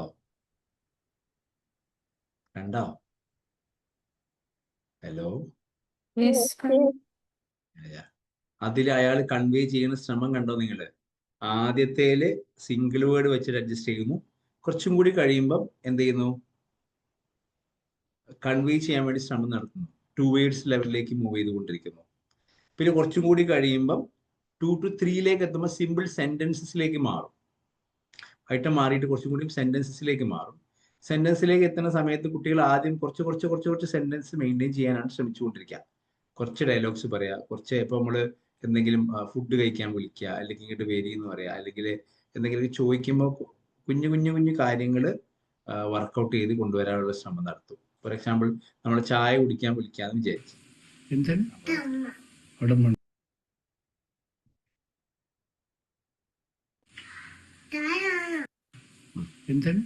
കേൾക്കണം, ശബ്ദം ഉണ്ടോ? എന്താ പറയുന്നേ? ചായ വേണോ പറയുന്നോ? ചായ ചായ ആണോ? എന്താണ്? ശരി, അത് കുറച്ചും കൂടി ആൾക്ക് മനസ്സിലായി. നമ്മൾ അവനെങ്ങനെ വെച്ച് പരീക്ഷണം നടത്താൻ പോവാന്ന് മനസ്സിലായപ്പോ പെട്ടെന്ന് എന്ത് ചെയ്തു, അതിന് സ്കിപ്പ് ചെയ്തിട്ട് ആൾ രക്ഷപ്പെട്ടു. ചുരുക്കി പറഞ്ഞാല് നമ്മൾ സ്റ്റേജിലേക്കും ബേസിക് ഗ്രാമർ സ്റ്റാർട്ട് ചെയ്യും. കുറച്ചുകൂടി ചായ വേണം, ചായ റെഡിയാണ് എന്നുള്ള രൂപത്തിലൊക്കെ ഡയലോഗ്സ് ഒക്കെ പറയും. പിന്നെ കുറച്ചും കൂടി വലുതായി കഴിഞ്ഞാൽ ഉണ്ടോ simple sentences missing, small words ഉണ്ടാവും. പിന്നെ ഒരു 3+ൽ കംപ്ലീറ്റ്ലി ഗ്രാമറിക്കൽ സ്റ്റേജ് ആണ്. ആരുടെ കോൺട്രിബ്യൂഷൻ? ആരുടെ കോൺട്രിബ്യൂഷൻ? നോം ചോംസ്കിന്റെ കോൺട്രിബ്യൂഷൻ ആണ്. അപ്പോൾ ചുരുക്കി പറഞ്ഞു കഴിഞ്ഞാൽ ഇദ്ദേഹം പിന്നെ ഒരു കാര്യം എക്സ്പ്ലെയിൻ ചെയ്യാൻ എങ്ങനെയാ വെച്ച് കഴിഞ്ഞാൽ, കുട്ടികൾക്ക് ഇയാളുടെ തിയറി കറക്റ്റ് ആണെന്ന് അയാൾ പറയാൻ വേണ്ടി പറയുന്നത്, നമ്മൾ കുഞ്ഞുങ്ങൾ കുറച്ച് കാര്യങ്ങൾ പഠിപ്പിക്കുന്നുള്ളൂ, പക്ഷേ കുട്ടികൾ ഒരുപാട് കാര്യങ്ങൾ നമുക്ക് പറഞ്ഞു തരുന്നുണ്ട്. അപ്പോൾ പഠിപ്പിച്ചെടുത്ത സംഭവമാണെങ്കിൽ അത് മാത്രമല്ലേ പറയാൻ കഴിയുള്ളൂ, പക്ഷെ കുട്ടികൾക്ക് ഒരു കാര്യം പറയാൻ പറ്റുന്നുണ്ടല്ലോ എന്നുള്ളതാണ് അയാളുടെ വാദം. അതുകൊണ്ട് ഇതിന്റെ ഒരു എഡ്യൂക്കേഷൻ ഇംപ്ലിക്കേഷൻ എന്ന് പറഞ്ഞു കഴിഞ്ഞാൽ, കുട്ടികൾക്ക് ലിംഗ്വിസ്റ്റിക് എൻവയോൺമെന്റ് നമ്മൾ കൂടുതൽ കൊടുത്തുകൊണ്ടിരിക്കുക, കമ്മ്യൂണിക്കേഷൻസിനെ എൻകറേജ് ചെയ്തുകൊണ്ടിരിക്കുക. മിസ്റ്റേക്ക് കമ്മ്യൂണിക്കേഷൻസ് വന്നു കഴിഞ്ഞാൽ it's A part of natural growth എന്ന് മനസ്സിലാക്കുക. ഓവറായിട്ട് കമ്പയർ ചെയ്ത് സ്റ്റോപ്പ് ചെയ്യുക. ഇത്രയും കാര്യങ്ങളാണ് ആര് പറയുന്നത്? നോം ചോംസ്കി നമുക്ക് പറഞ്ഞിരുന്ന കാര്യം. ക്ലിയർ ആണോ? യെസ്. അപ്പൊ നമ്മൾ ഇന്ന് ചെറിയ വലിയ ഒത്തിരി കാര്യങ്ങൾ പഠിച്ചു അല്ലേ? പഠിച്ചില്ലേ? ഇന്നത്തെ 7:30 to 8:51 എന്ന് പറഞ്ഞു കഴിഞ്ഞാൽ 99% കോണ്ടന്റ് ആണ്. അതായത് നമ്മൾ കവർ ചെയ്ത് പോയ ഏരിയകൾ: 1 cognitive psychology Bruner, 2 schools of psychology, okay, 3 schizophrenia ഏരിയകൾ complete, 4 language development Noam Chomsky. ഇത്രയും ഏരിയകളാണ് നമ്മൾ കവർ ചെയ്തത് കേട്ടോ. ഓക്കെ, അപ്പൊ ഈ വീഡിയോ കാണാത്തവർ ഉടൻ തന്നെ നിർബന്ധമായി കാണുക, കണ്ടവർ വീണ്ടും കാണൽ നിർബന്ധമാണ്. അത്രയും ഇൻഫർമേറ്റീവ് ആയിട്ടൊരു സെഷൻ ആയിരുന്നു. പിന്നെ നിങ്ങൾ ഓർമ്മിക്കാനുള്ളത്, നമ്മൾ ഇനി നമ്മുടെ ഏരിയകൾ, ഇനി ഏതാണ് ഏരിയകൾ കവർ ചെയ്യാനുള്ളത് എന്നുള്ള ഒരു ഏരിയ നമുക്ക് നോക്കാം. ഞാൻ കവർ ചെയ്യാനുള്ള ഒരു പാർട്ട് ഇന്നൊരു എൻക്വയറി മാം നടത്തിയിരുന്നു. സ്കൂൾസ് ഓഫ് സൈക്കോളജി ഒന്ന് കവർ ചെയ്യണം പറഞ്ഞു, കവർ ചെയ്തു. ബ്രൂണർ കവർ ചെയ്തു.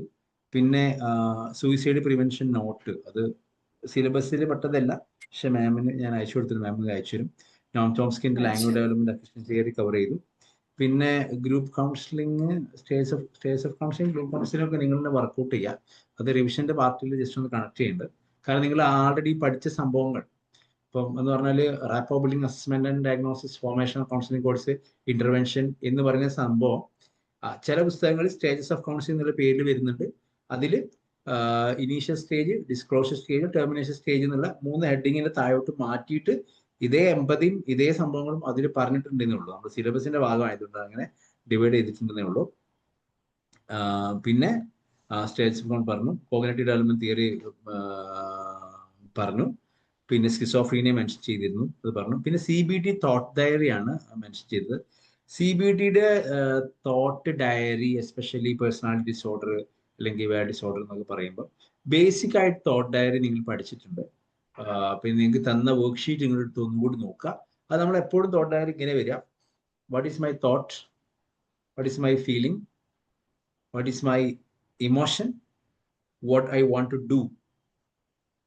ദെൻ 4ാമത്തെ കോളത്തിൽ എൻ്റെ തോട്ട് എത്ര % ശരിയാണ്. അപ്പം ആദ്യത്തെ 4 കോളം അത് എല്ലാ അസുഖങ്ങളും സെയിം പാറ്റേണാണ് വരിക.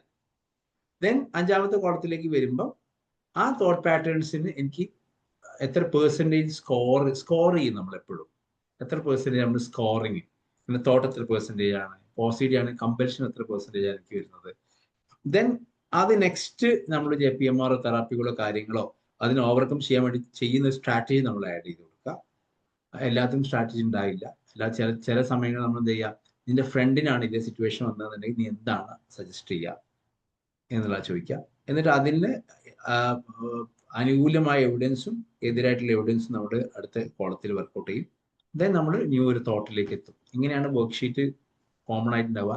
ഈ common CBT worksheet already provide ചെയ്തിട്ടുണ്ട്. ഓക്കെ, അത് വെച്ചിട്ട് നമുക്ക് ചെയ്താൽ മതി. പിന്നെ പേഴ്സണാലിറ്റി ഡിസോർഡർ CBT അഗെയിൻ ആ ചോദ്യം ഒന്നും കൂടി വന്നതാണ്, റിപ്പീറ്റ് ചെയ്ത് വന്നതാണ്. പിന്നെ നിങ്ങൾ ഓർമ്മിക്കേണ്ട കാര്യങ്ങൾ, ഈ CBT എന്ന് പറയുമ്പം CBTയുടെ A4 എന്താണ്? A4 A4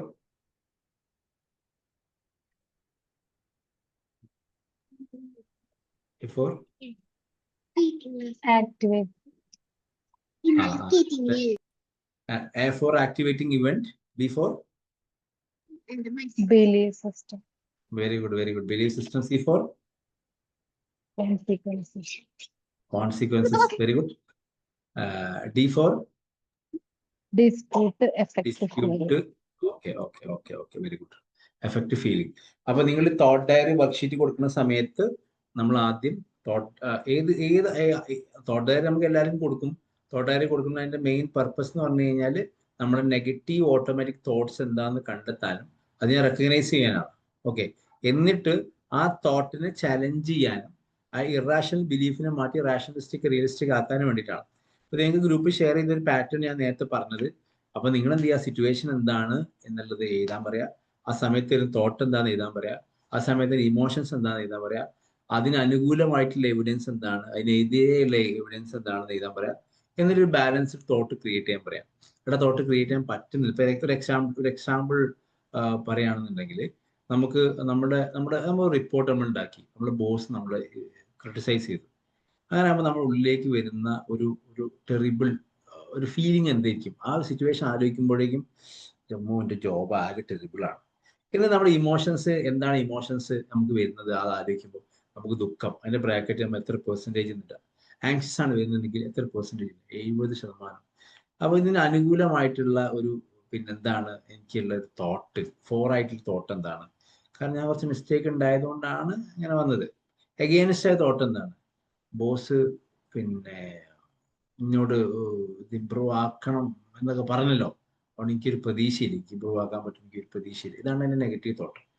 ഓക്കെ, അപ്പോൾ ഒരു അൾട്ടർനേറ്റീവ് തോട്ട് നമ്മൾ ക്രിയേറ്റ് ചെയ്യണം. എനിക്ക് ഫ്രണ്ടിനോട് പറഞ്ഞ തോട്ടാണെന്നുണ്ടെങ്കിൽ, പ്രശ്നം ഫ്രണ്ടിനാണെന്നുണ്ടെങ്കിൽ എല്ലാവർക്കും മിസ്റ്റേക്ക് ഉണ്ടാവുള്ളൂ, ഈ കറക്റ്റ് ചെയ്യാൻ പറ്റും എന്ന് പറയുന്ന തോട്ടേക്ക് അവിടെ വർക്കൗട്ട് ആകാം. അങ്ങനെ ഉള്ള തോട്ട് പാറ്റേൺസ് നമ്മൾ ക്രിയേറ്റ്, അതാണ് ഇതിന്റെ വർക്ക്ഷീറ്റ് കൊണ്ട് ഉദ്ദേശിക്കുന്നത്. ഓക്കെ, ആക്ടിവേറ്റിംഗ് ഇവന്റ് എന്ന് ബിലീഫ് സിസ്റ്റം ഡിസ്പ്യൂട്ടിലാണ് നമ്മൾ ഈ സംഭവങ്ങൾ കൊടുക്കുക. Okay, clear? ശരി, കാര്യങ്ങൾ നമ്മൾ പറഞ്ഞു അല്ലേ? ക്ലിയർ ആണോ? ക്ലിയർ ആണ്. ഒരു ചെറിയ ഡൗട്ടും കൂടെ.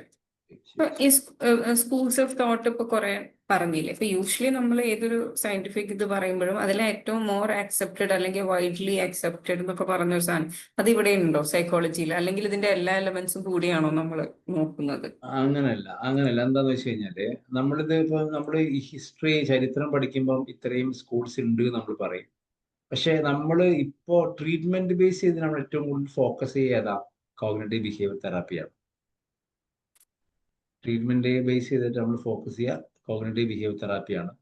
അതുകൊണ്ട് തന്നെ ഈ എല്ലാ സ്കൂൾസ് ഓഫ് സൈക്കോളജിനും അതിൻ്റെതായ രീതിയുണ്ട്. ഇപ്പൊ ഉദാഹരണം പറഞ്ഞു കഴിഞ്ഞാൽ നമ്മളിപ്പോ ഒരു ഹ്യൂമനിസ്റ്റിക് അപ്രോച്ച് വെച്ചിട്ട് ഒരു കാര്യത്തെ കാണുക എന്ന് വിചാരിക്കും. നമ്മളിപ്പോ നോക്കുന്ന എന്താ, how a person behaves, how a person, why the persons personalities like this, എന്തുകൊണ്ട് ഇങ്ങനെയാണ് പേഴ്സണാലിറ്റി, അല്ലെങ്കിൽ നമ്മൾ കൗൺസിലിംഗ് ലെവലിലേക്ക് തെറാപ്യൂട്ടിക് ലെവലിലേക്കാണെങ്കിൽ എന്തുകൊണ്ട് മൂപ്പര് ഇങ്ങനെ പെരുമാറുന്നു എന്നുള്ളതാണ്. ആ പെരുമാറുന്നതിന് നമുക്ക് ഹ്യൂമനിസ്റ്റിക് അപ്രോച്ച് വെച്ചിട്ടാണ് നിങ്ങൾ തെറാപ്പി കൊടുക്കുന്നുണ്ടെങ്കിൽ നിങ്ങൾ ആ ഹയറാർക്കി ലെവലിൽ ഏത് ലെവലിലാണ് അയാൾക്ക് പ്രോബ്ലം സംഭവിച്ചതെന്ന് നിങ്ങൾ നോക്കാം. നിങ്ങൾ പിന്നെ സ്കൂൾസ് ഓഫ് സൈക്കോളജിയിൽ സൈക്കോ അനാലിസിസ് വെച്ചിട്ടാണ് ആ തെറാപ്പി കൊടുക്കുന്നുണ്ടെങ്കിൽ നിങ്ങൾ നോക്കുക അയാൾ അൺകോൺഷ്യസ്ലി പാസ്റ്റിൽ എന്താ സംഭവിച്ചത്, ആ പാസ്റ്റിൽ ഇഷ്യൂസ് എന്തൊക്കെയായിരുന്നു, ആ പാസ്റ്റിൽ ഇഷ്യൂസ് അയാൾ എങ്ങനെ ട്രിഗർ ചെയ്തിട്ടുള്ളത്, അത് അയാളുടെ എന്തെങ്കിലും ഫിക്സേഷൻസ് ഉണ്ടാക്കിയിട്ടുണ്ടോ എന്നുള്ളതാണ് നിങ്ങൾ വർക്ക്ഔട്ട് ചെയ്യുക. ഓക്കെ, നിങ്ങളൊരു കോഗ്നിറ്റീവ് ലെവലിൽ നോക്കുകയാണെന്നുണ്ടെങ്കിൽ അയാളുടെ ഇറാഷണൽ തോട്ട്സ് എന്തൊക്കെയാണ്, ഡിസ്റ്റോർഷൻസ് എന്തൊക്കെയാണ്, ആ ഡിസ്റ്റോർഷൻസിനെ പോസിറ്റീവ് ആക്കി കൊണ്ടുവരാനുള്ള മാർഗ്ഗമാണ് നിങ്ങൾ നോക്കുക. നിങ്ങൾ സൈക്കോ അനാലിസിസ് വെച്ചിട്ടാണ് അയാളുടെ പ്രശ്നം സോൾവ് ആക്കുന്നുണ്ടെങ്കിൽ നിങ്ങൾ ഫ്രീ അസോസിയേഷൻ ചെയ്തിട്ടാണ് പിന്നെ അതിനെന്താക്കുക, സൈക്കോ അനാലിസിസ് ബേസ് ചെയ്തിട്ട് ഫ്രീ അസോസിയേഷൻ ചെയ്തിട്ടാണ് അയാളുടെ മാറ്റങ്ങൾ കൊണ്ടുവരിക. നിങ്ങൾ കോഗ്നിറ്റീവ് ലെവലിൽ നോക്കുകയാണെന്നുണ്ടെങ്കിൽ CBT ആണ് കൊടുക്കുക. ക്ലിയർ?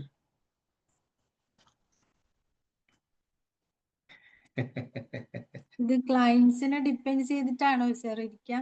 അല്ല, നമ്മൾ ചൂസ് നിങ്ങൾ ചെയ്യാം. യൂസ് ചെയ്യുന്ന സ്ട്രാറ്റജി ഡിപ്പെൻഡ് ചെയ്തിട്ടാണ്. നിങ്ങളൊരു സൈക്കോ അനലിസ്റ്റ് ആണെങ്കിൽ നിങ്ങൾ യൂസ് ചെയ്യുന്ന സ്ട്രാറ്റജി സൈക്കോ അനാലിസിസ് ബേസ് ചെയ്ത സ്ട്രാറ്റജിയാണ് നിങ്ങൾ യൂസ് ചെയ്യുക.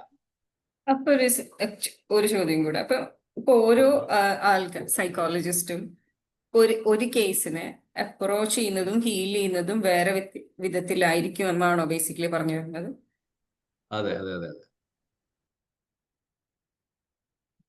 ആണ്. സ്റ്റാൻഡർഡൈസേഷൻ എന്ന് പറഞ്ഞൊരു ഇതില്ല. അതിനെന്താ വെച്ചാൽ ഇപ്പൊ ഞാൻ പറയട്ടെ, ഇപ്പൊ നിങ്ങളൊരു സൈക്കോ അനലിസ്റ്റ് ആണെന്നുണ്ടെങ്കിൽ നിങ്ങൾ ഏത് മെത്തേഡാ എപ്പോഴും യൂസ് ചെയ്യാം? സൈക്കോ അനാലിറ്റിക്സേഷൻ മെത്തേഡ്സ് ആയിരിക്കും. അതിൽ യൂസ് ചെയ്യുന്ന സ്ട്രാറ്റജീസ് എന്താ? ഫ്രീ അസോസിയേഷൻ ആണ്, അല്ലെങ്കിൽ ഡ്രീം അനാലിസിസ് ആണ്, അല്ലെങ്കിൽ അനാലിസിസ് ഓഫ് റെസിസ്റ്റൻസ് ആണ്, അല്ലെങ്കിൽ അനാലിസിസ് ട്രാൻസ്ഫറൻസ് ആണ്, അല്ലെങ്കിൽ കൗണ്ടർ ട്രാൻസ്ഫറൻസ് ആണ്, അല്ലെങ്കിൽ അതിന് ഇന്റർപ്രിട്ടേഷൻ ആണ്, അല്ലെങ്കിൽ കത്താർസിസ് ആണ്, അല്ലെങ്കിൽ വർക്കിംഗ് ത്രോ, ഇങ്ങനെ തുടങ്ങിയിട്ടുള്ള എന്തെങ്കിലും അതിന് അടിസ്ഥാനത്തിലായിരിക്കും നിങ്ങൾ തെറാപ്പി ഫോം ചെയ്യുക. നിങ്ങളൊരു ബിഹേവിയർ തെറാപ്പിസ്റ്റ് ആണെങ്കിൽ നിങ്ങൾ ഫോം ചെയ്യുക എങ്ങനെയാണ്? അത് പിന്നെ ഡിപ്പെൻഡിങ് ഓൺ, ഇപ്പൊ കുട്ടികളെ കേസ് എടുക്കുമ്പോൾ നമ്മൾ പൊതുവെ ബിഹേവിയർ തെറാപ്പി യൂസ് ചെയ്യുക, സൈക്കോ അനാലിസിസിലേക്ക് കൊണ്ടുപോകില്ല. ഓക്കെ, വലിയ ആൾക്കാരെ കേസ് എടുക്കുമ്പോൾ സൈക്കോ അനാലിസിസ് നമ്മൾ കോമൺ ആയിട്ട് സൈക്കോ അനാലിസിസ് മാത്രമേ യൂസ് ചെയ്യുന്ന ആൾക്കാർ അത് മാത്രം കൊണ്ടുപോകും. ഇപ്പൊ ഞാൻ ചോദിക്കട്ടെ, ട്രാൻസ്ഫറൻസ് എന്ന് പറയുന്ന ഒരു ഏരിയ ഉണ്ട്. ട്രാൻസ്ഫറൻസിലൂടെ ആളെ മാറ്റാം എന്ന് പറഞ്ഞു കഴിഞ്ഞാൽ എനിക്ക് എൻ്റെ ഏറ്റവും ആത്മ സുഹൃത്തുവിനെ മിസ്സാകുന്നു, അല്ലെങ്കിൽ ഞാൻ പ്രേമിക്കുന്ന പെണ്ണിന് മിസ്സാകുന്നു, തേച്ചു പോകുന്നു, ഞാൻ ലിജിന്റെ അടുത്ത് കൺസൾട്ടേഷൻസിന് വരുന്നു, എനിക്ക് ട്രാൻസ്ഫറൻസ് വർക്ക്ഔട്ട് ചെയ്തതിൽ എനിക്ക് ആ പെണ്ണിനെ ലിജിയിലൂടെ എനിക്ക് ഫീൽ ചെയ്യുന്നു. അപ്പോൾ ഈ റിലേഷൻഷിപ്പ് കണ്ടിന്യൂ ചെയ്യുന്നു. അതിന് സപ്പോർട്ടീവായ രൂപത്തിൽ ലിജി സംസാരിക്കുന്നു, മെസ്സേജ് അയക്കുന്നു, ഓരോ സെഷൻസിലും കണ്ടിന്യൂ ചെയ്തുകൊണ്ടേയിരിക്കുന്നു. എന്നിട്ട് 6 months 1 year ആകുമ്പോൾ ഞാൻ സ്റ്റേബിൾ ആയിട്ട് റിയാലിറ്റിക്ക് എത്തിയെന്ന് മനസ്സിലാക്കുമ്പോൾ അതിൽ നിന്ന് നൈസായിട്ട് ലിജിന്റെ റോള് മാറി തെറാപ്പിസ്റ്റിന്റെ റോളിലേക്ക് മാറുന്നു. എന്നിട്ട് കൺസൾട്ടേഷൻ കംപ്ലീറ്റ് ആകും, നിർത്തുന്നു. ഇത് നമ്മുടെ നാട്ടിൽ നടക്കുമോ? അത് ഒരു റിസ്കി എലമെന്റ് അല്ലേ? കാരണം ഇൻ കേസ് ആ ഒരു സ്റ്റേറ്റ് ഓഫ് മൈൻഡ് വരാൻ പറ്റിയിട്ടില്ലെങ്കിൽ അല്ല, അത് സൈക്കോ അനാലിസ്റ്റ് വരാൻ പറ്റുന്ന പറയുന്നേ. ഓക്കെ, മനസ്സിലായോ? സൈക്കോ അനലിസ്റ്റ് ആണ് വരാൻ പറ്റുന്ന പറയുന്നത്. നിങ്ങൾ അൺകോൺഷ്യസ് മൈൻഡിനെ ആക്ടിവേറ്റ് നോർമൽ ആക്കി കൊണ്ടുവരാൻ പറ്റും. അത് കൊണ്ട് ഡീസെൻസിറ്റൈസ് ചെയ്യുന്ന മുക്തി പ്രാപിച്ചാൽ മതി, പ്രശ്നമില്ല, കഴിഞ്ഞ്. ബട്ട് ഇറ്റ് ഈസ് നോട്ട് റിസ്കിയാണ്. അപ്പൊ നമ്മളിപ്പോ എന്താ ചെയ്യാ? നോർമലി കുട്ടികളുടെ കേസ് വന്ന ബിഹേവിയർ തെറാപ്പി കുറച്ച് CBT തന്നെയാണ് പ്രൊവൈഡ് ചെയ്യുക. അതില് കാരണം കുട്ടികൾക്ക് സംസാരിക്കാനും തിങ്ക് ചെയ്യാനും കഴിയുന്ന കുട്ടികളാണ്. അപ്പൊ അതിനനുസരിച്ച് ഒരു ബിഹേവിയർ തെറാപ്പി തന്നെയാണ് നമ്മൾ ഫോം ചെയ്യുക, CBT ഫോം ചെയ്യുക. അതിൽ ബിഹേവിയർ വർക്ക്ഷീറ്റ് ചാർട്ടൊക്കെ കൊടുക്കും നമ്മൾ വർക്ക്ഔട്ട് ചെയ്യാൻ. ഫോർ എക്സാമ്പിൾ പറഞ്ഞു കഴിഞ്ഞാൽ, എൻ്റെ കുട്ടികളുടെ വീട്ടിൽ ഹോംവർക്ക് കഥയാണ്. ഡയറി എഴുതാൻ പറഞ്ഞാൽ 1 വരി 2 വരി ഇതിങ്ങനെ ഒപ്പിച്ച് ഹോംവർക്ക് കംപ്ലീറ്റ് ആവില്ല. അപ്പം ഞാൻ കഴിഞ്ഞ ദിവസം തന്നിട്ട് ഒരു വർക്ക്ഷീറ്റ്, എക്സൽ വർക്ക്ഷീറ്റ് ചാർട്ട് ചെയ്തു. ഒന്ന്, എൻ്റെ വൈഫ് പറയാതെ ഹോംവർക്ക് ചെയ്ത് കഴിഞ്ഞാൽ 5 മാർക്ക്. ഓക്കെ, ഹോംവർക്കിന് ഡയറിക്ക് 5 മാർക്ക് പറയാതെ ചെയ്താൽ, പറഞ്ഞ് ചെയ്താൽ 3 മാർക്ക്, ചെയ്തില്ലെങ്കിൽ 0 മാർക്ക്. ഓക്കെ, ഡയറിയുടെ ക്രൈറ്റീരിയ മിനിമം 10 വരി ഉണ്ടായി കഴിഞ്ഞാൽ 1 വരിക്ക് 1/2 മാർക്ക് വീതമാണ് 5 മാർക്ക് കിട്ടുക. കാരണം ഡയറി അല്ലെങ്കിൽ മോളാകെ 4 വരി നിർത്തും. ഇന്ന് സ്കൂളുണ്ടായിരുന്നു, സ്കൂളിൽ പോയി തിരിച്ചു വന്നു, രാത്രി കിടന്നുറങ്ങി, കഴിഞ്ഞ്. അപ്പൊ 4 വരി നിർത്തുന്നതുകൊണ്ടാണ് എലാബറേറ്റ് ചെയ്യാൻ പറഞ്ഞത്. അപ്പോൾ ഇതിങ്ങനെ ഈ ഒരു വർക്ക്ഷീറ്റ് എല്ലാ ദിവസവും ഞാൻ ഇപ്പൊ ചെല്ലുമ്പോഴേക്കും ഓരെന്ത് ചെയ്തിട്ടുണ്ടാവും? ഇപ്പൊ 3 ദിവസമായിട്ട് കംപ്ലീറ്റ് ക്ലിയർ ആണ്, എഴുതിയിട്ടുണ്ട്. 5 മാർക്ക്. അപ്പൊ അവക്ക് 15-ൽ എത്ര കിട്ടുന്നു എന്ന് അവൻ നോക്കിയിരിക്കും. അപ്പൊ അവനത് കംപ്ലീറ്റ് ചെയ്യാൻ വേണ്ടി ശ്രമം നടത്തും. ഇത് നമുക്ക് അവരുടെ കോഗ്നിറ്റീവ് ലെവലിന്റെ അപ്പുറത്തേക്ക് നമ്മൾ ബിഹേവിയർ തെറാപ്പിയെ കൊടുക്കുന്നത്. കാരണം കോഗ്നിറ്റീവ്ലി ഒരു ആലോചിക്കുന്ന എനിക്ക് ആ മാർക്ക് വേണ്ടാന്നെങ്ങാനും ഇവിടെ ആലോചിച്ച് കഴിഞ്ഞിട്ട് തെറാപ്പി ഒക്കെ അവിടെ നിന്നു, എനിക്കിപ്പോ നിങ്ങളുടെ മാർക്കൊന്നും വേണ്ടെന്ന് കഴിഞ്ഞു. പക്ഷെ ആ ചിന്തിക്കാതെ അവരുടെ ആ സ്റ്റേജിൽ അങ്ങനെ ഉണ്ടാവുക. കാരണം മോറൽ ഡെവലപ്മെന്റ് നമ്മൾ കണ്ടിട്ടില്ലേ, ആ ഒരു സ്റ്റേജ് കൂടുതൽ സിബ്ലിങ്സിലുമായിട്ട് ഡീൽ ചെയ്യണം. പിന്നെ സൈക്കോ അനാലിസിസ് നമ്മൾ യൂസ് ചെയ്യാറില്ല, കോമൺ ആയിട്ട് മെജോറിറ്റി യൂസ് ചെയ്യുന്നത് CBT ആണ്. പിന്നെ വേറൊരു ഇത്രയും ഈ കുറെ നമ്മള് സോറി കേട്ടോ, ഇനി ബാക്കിയുള്ളവരൊക്കെ ടൈം പോകുന്നുണ്ടോന്ന് അറിയില്ല. കുറെ സൈക്കോളജിസ്റ്റ് നമ്മൾ സൈക്കോ അനാലിസിസ് തിയറി ഒക്കെ പഠിക്കുമ്പോൾ എൻ്റെ ഒരു ജെന്യുവൻ ആയിട്ടുള്ള സംശയമാണ്. അപ്പൊ ഇന്ത്യയിൽ നിന്ന് ഇതുവരെ ഒരു സ്റ്റഡീസോ ഒരു ഇന്ത്യൻ സൈക്കോളജിസ്റ്റോ ഇതിൽ പ്രോമിനന്റ് ആയിട്ട് കോൺട്രിബ്യൂട്ട് ചെയ്തത് ആരെങ്കിലും ഉണ്ട്? അപ്പൊ നമ്മൾ കേൾക്കുന്നതെല്ലാം അതും പഴയ ആൾക്കാരെയാണ് കൂടുതലായിട്ട് നമ്മൾ ഇപ്പൊ എൻ്റെ ഒരു ലിമിറ്റഡ് ഈ ഒരു PG ഇതിൽ പഠിച്ചപ്പോൾ വന്നിട്ടുള്ളത്. നമ്മൾ വായിക്കുമ്പോഴും അങ്ങനെ തന്നെ വരുന്നത്. റീസെന്റ് ആയിട്ടുള്ളത് അങ്ങനെ വരുന്നില്ല. ഒരു ഇന്ത്യൻ, അത് ഇന്ത്യയിലെ ഈ സ്കൂൾസ് ഓഫ് സൈക്കോളജി അത്ര പ്രിഡോമിനന്റ് അല്ലാത്തത് കൊണ്ടാണോ എന്താണ്? അങ്ങനല്ല, ഇന്ത്യൻ സൈക്കോളജിസ്റ്റുമാരൊക്കെ ഉണ്ട്. ഇപ്പം നരേന്ദ്രനാഥ് എന്ന് പറഞ്ഞ സെൻഗുപ്ത ഇന്ത്യൻ സൈക്കോളജിന്റെ ഫാദർ എന്ന് അറിയപ്പെടുന്ന ആളാണ്. അപ്പോ അദ്ദേഹത്തിന്റെ കുറെ കോൺട്രിബ്യൂഷൻസ് ഒക്കെ ഉണ്ട്.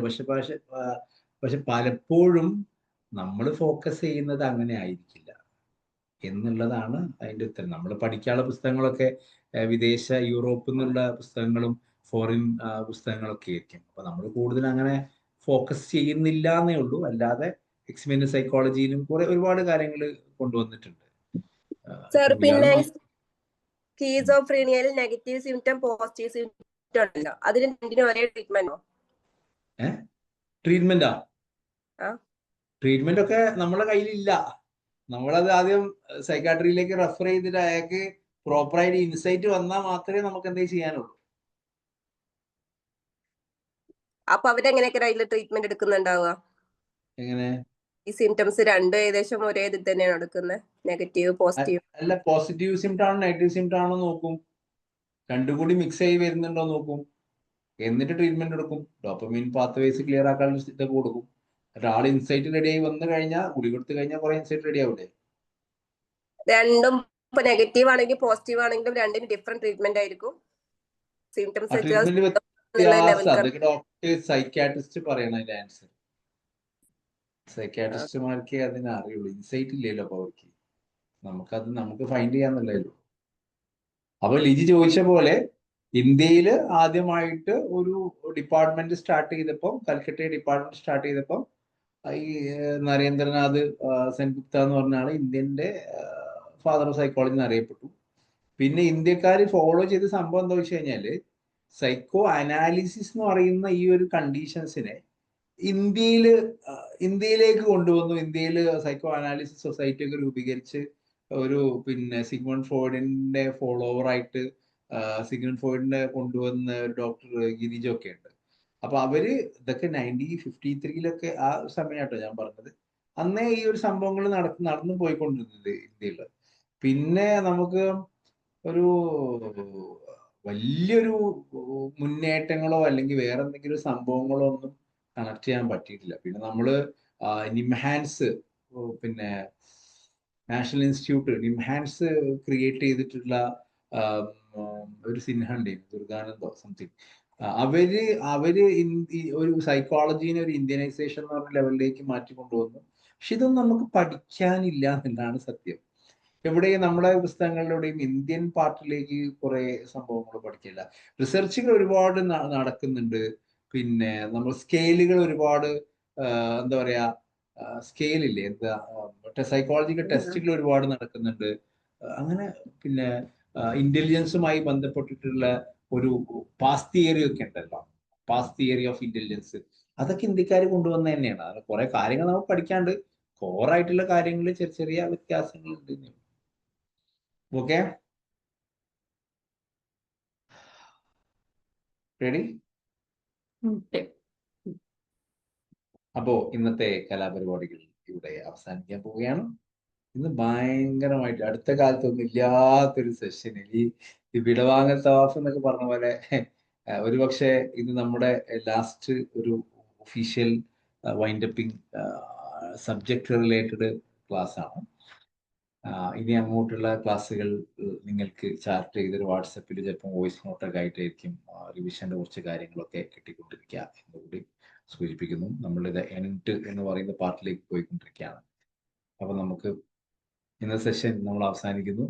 നെക്സ്റ്റ് എന്ന് പറയുന്ന കാര്യങ്ങളിലേക്ക് നമ്മൾ കടക്കുമ്പോൾ ഇനി നിങ്ങളുടെ ഒരു സെൻഡ് ഓഫിന്റെ ഡേറ്റ് അത് സ്കെഡ്യൂൾ ചെയ്തിട്ടുണ്ടെങ്കിൽ നോക്കണം, അല്ലെങ്കിൽ സെൻഡ് ഓഫിന്റെ ഡേറ്റ് നിങ്ങൾ കാണണം. അത് കഴിഞ്ഞാൽ പിന്നെ നമ്മൾ പബ്ലിക് എക്സാം, നമ്മുടെ ഏരിയകളിൽ കോഴ്സ് സ്റ്റാർട്ട് ചെയ്ത പോലെ നോ യുവർ സെൽഫിലൂടെ നിങ്ങൾ നടന്ന് നീങ്ങിയിട്ട് ഇപ്പൊ ഇങ്ങനെ ഒരു കൺക്ലൂഷൻസിലേക്ക് ഇങ്ങനെ പോയിക്കൊണ്ടിരിക്കുകയാണ്.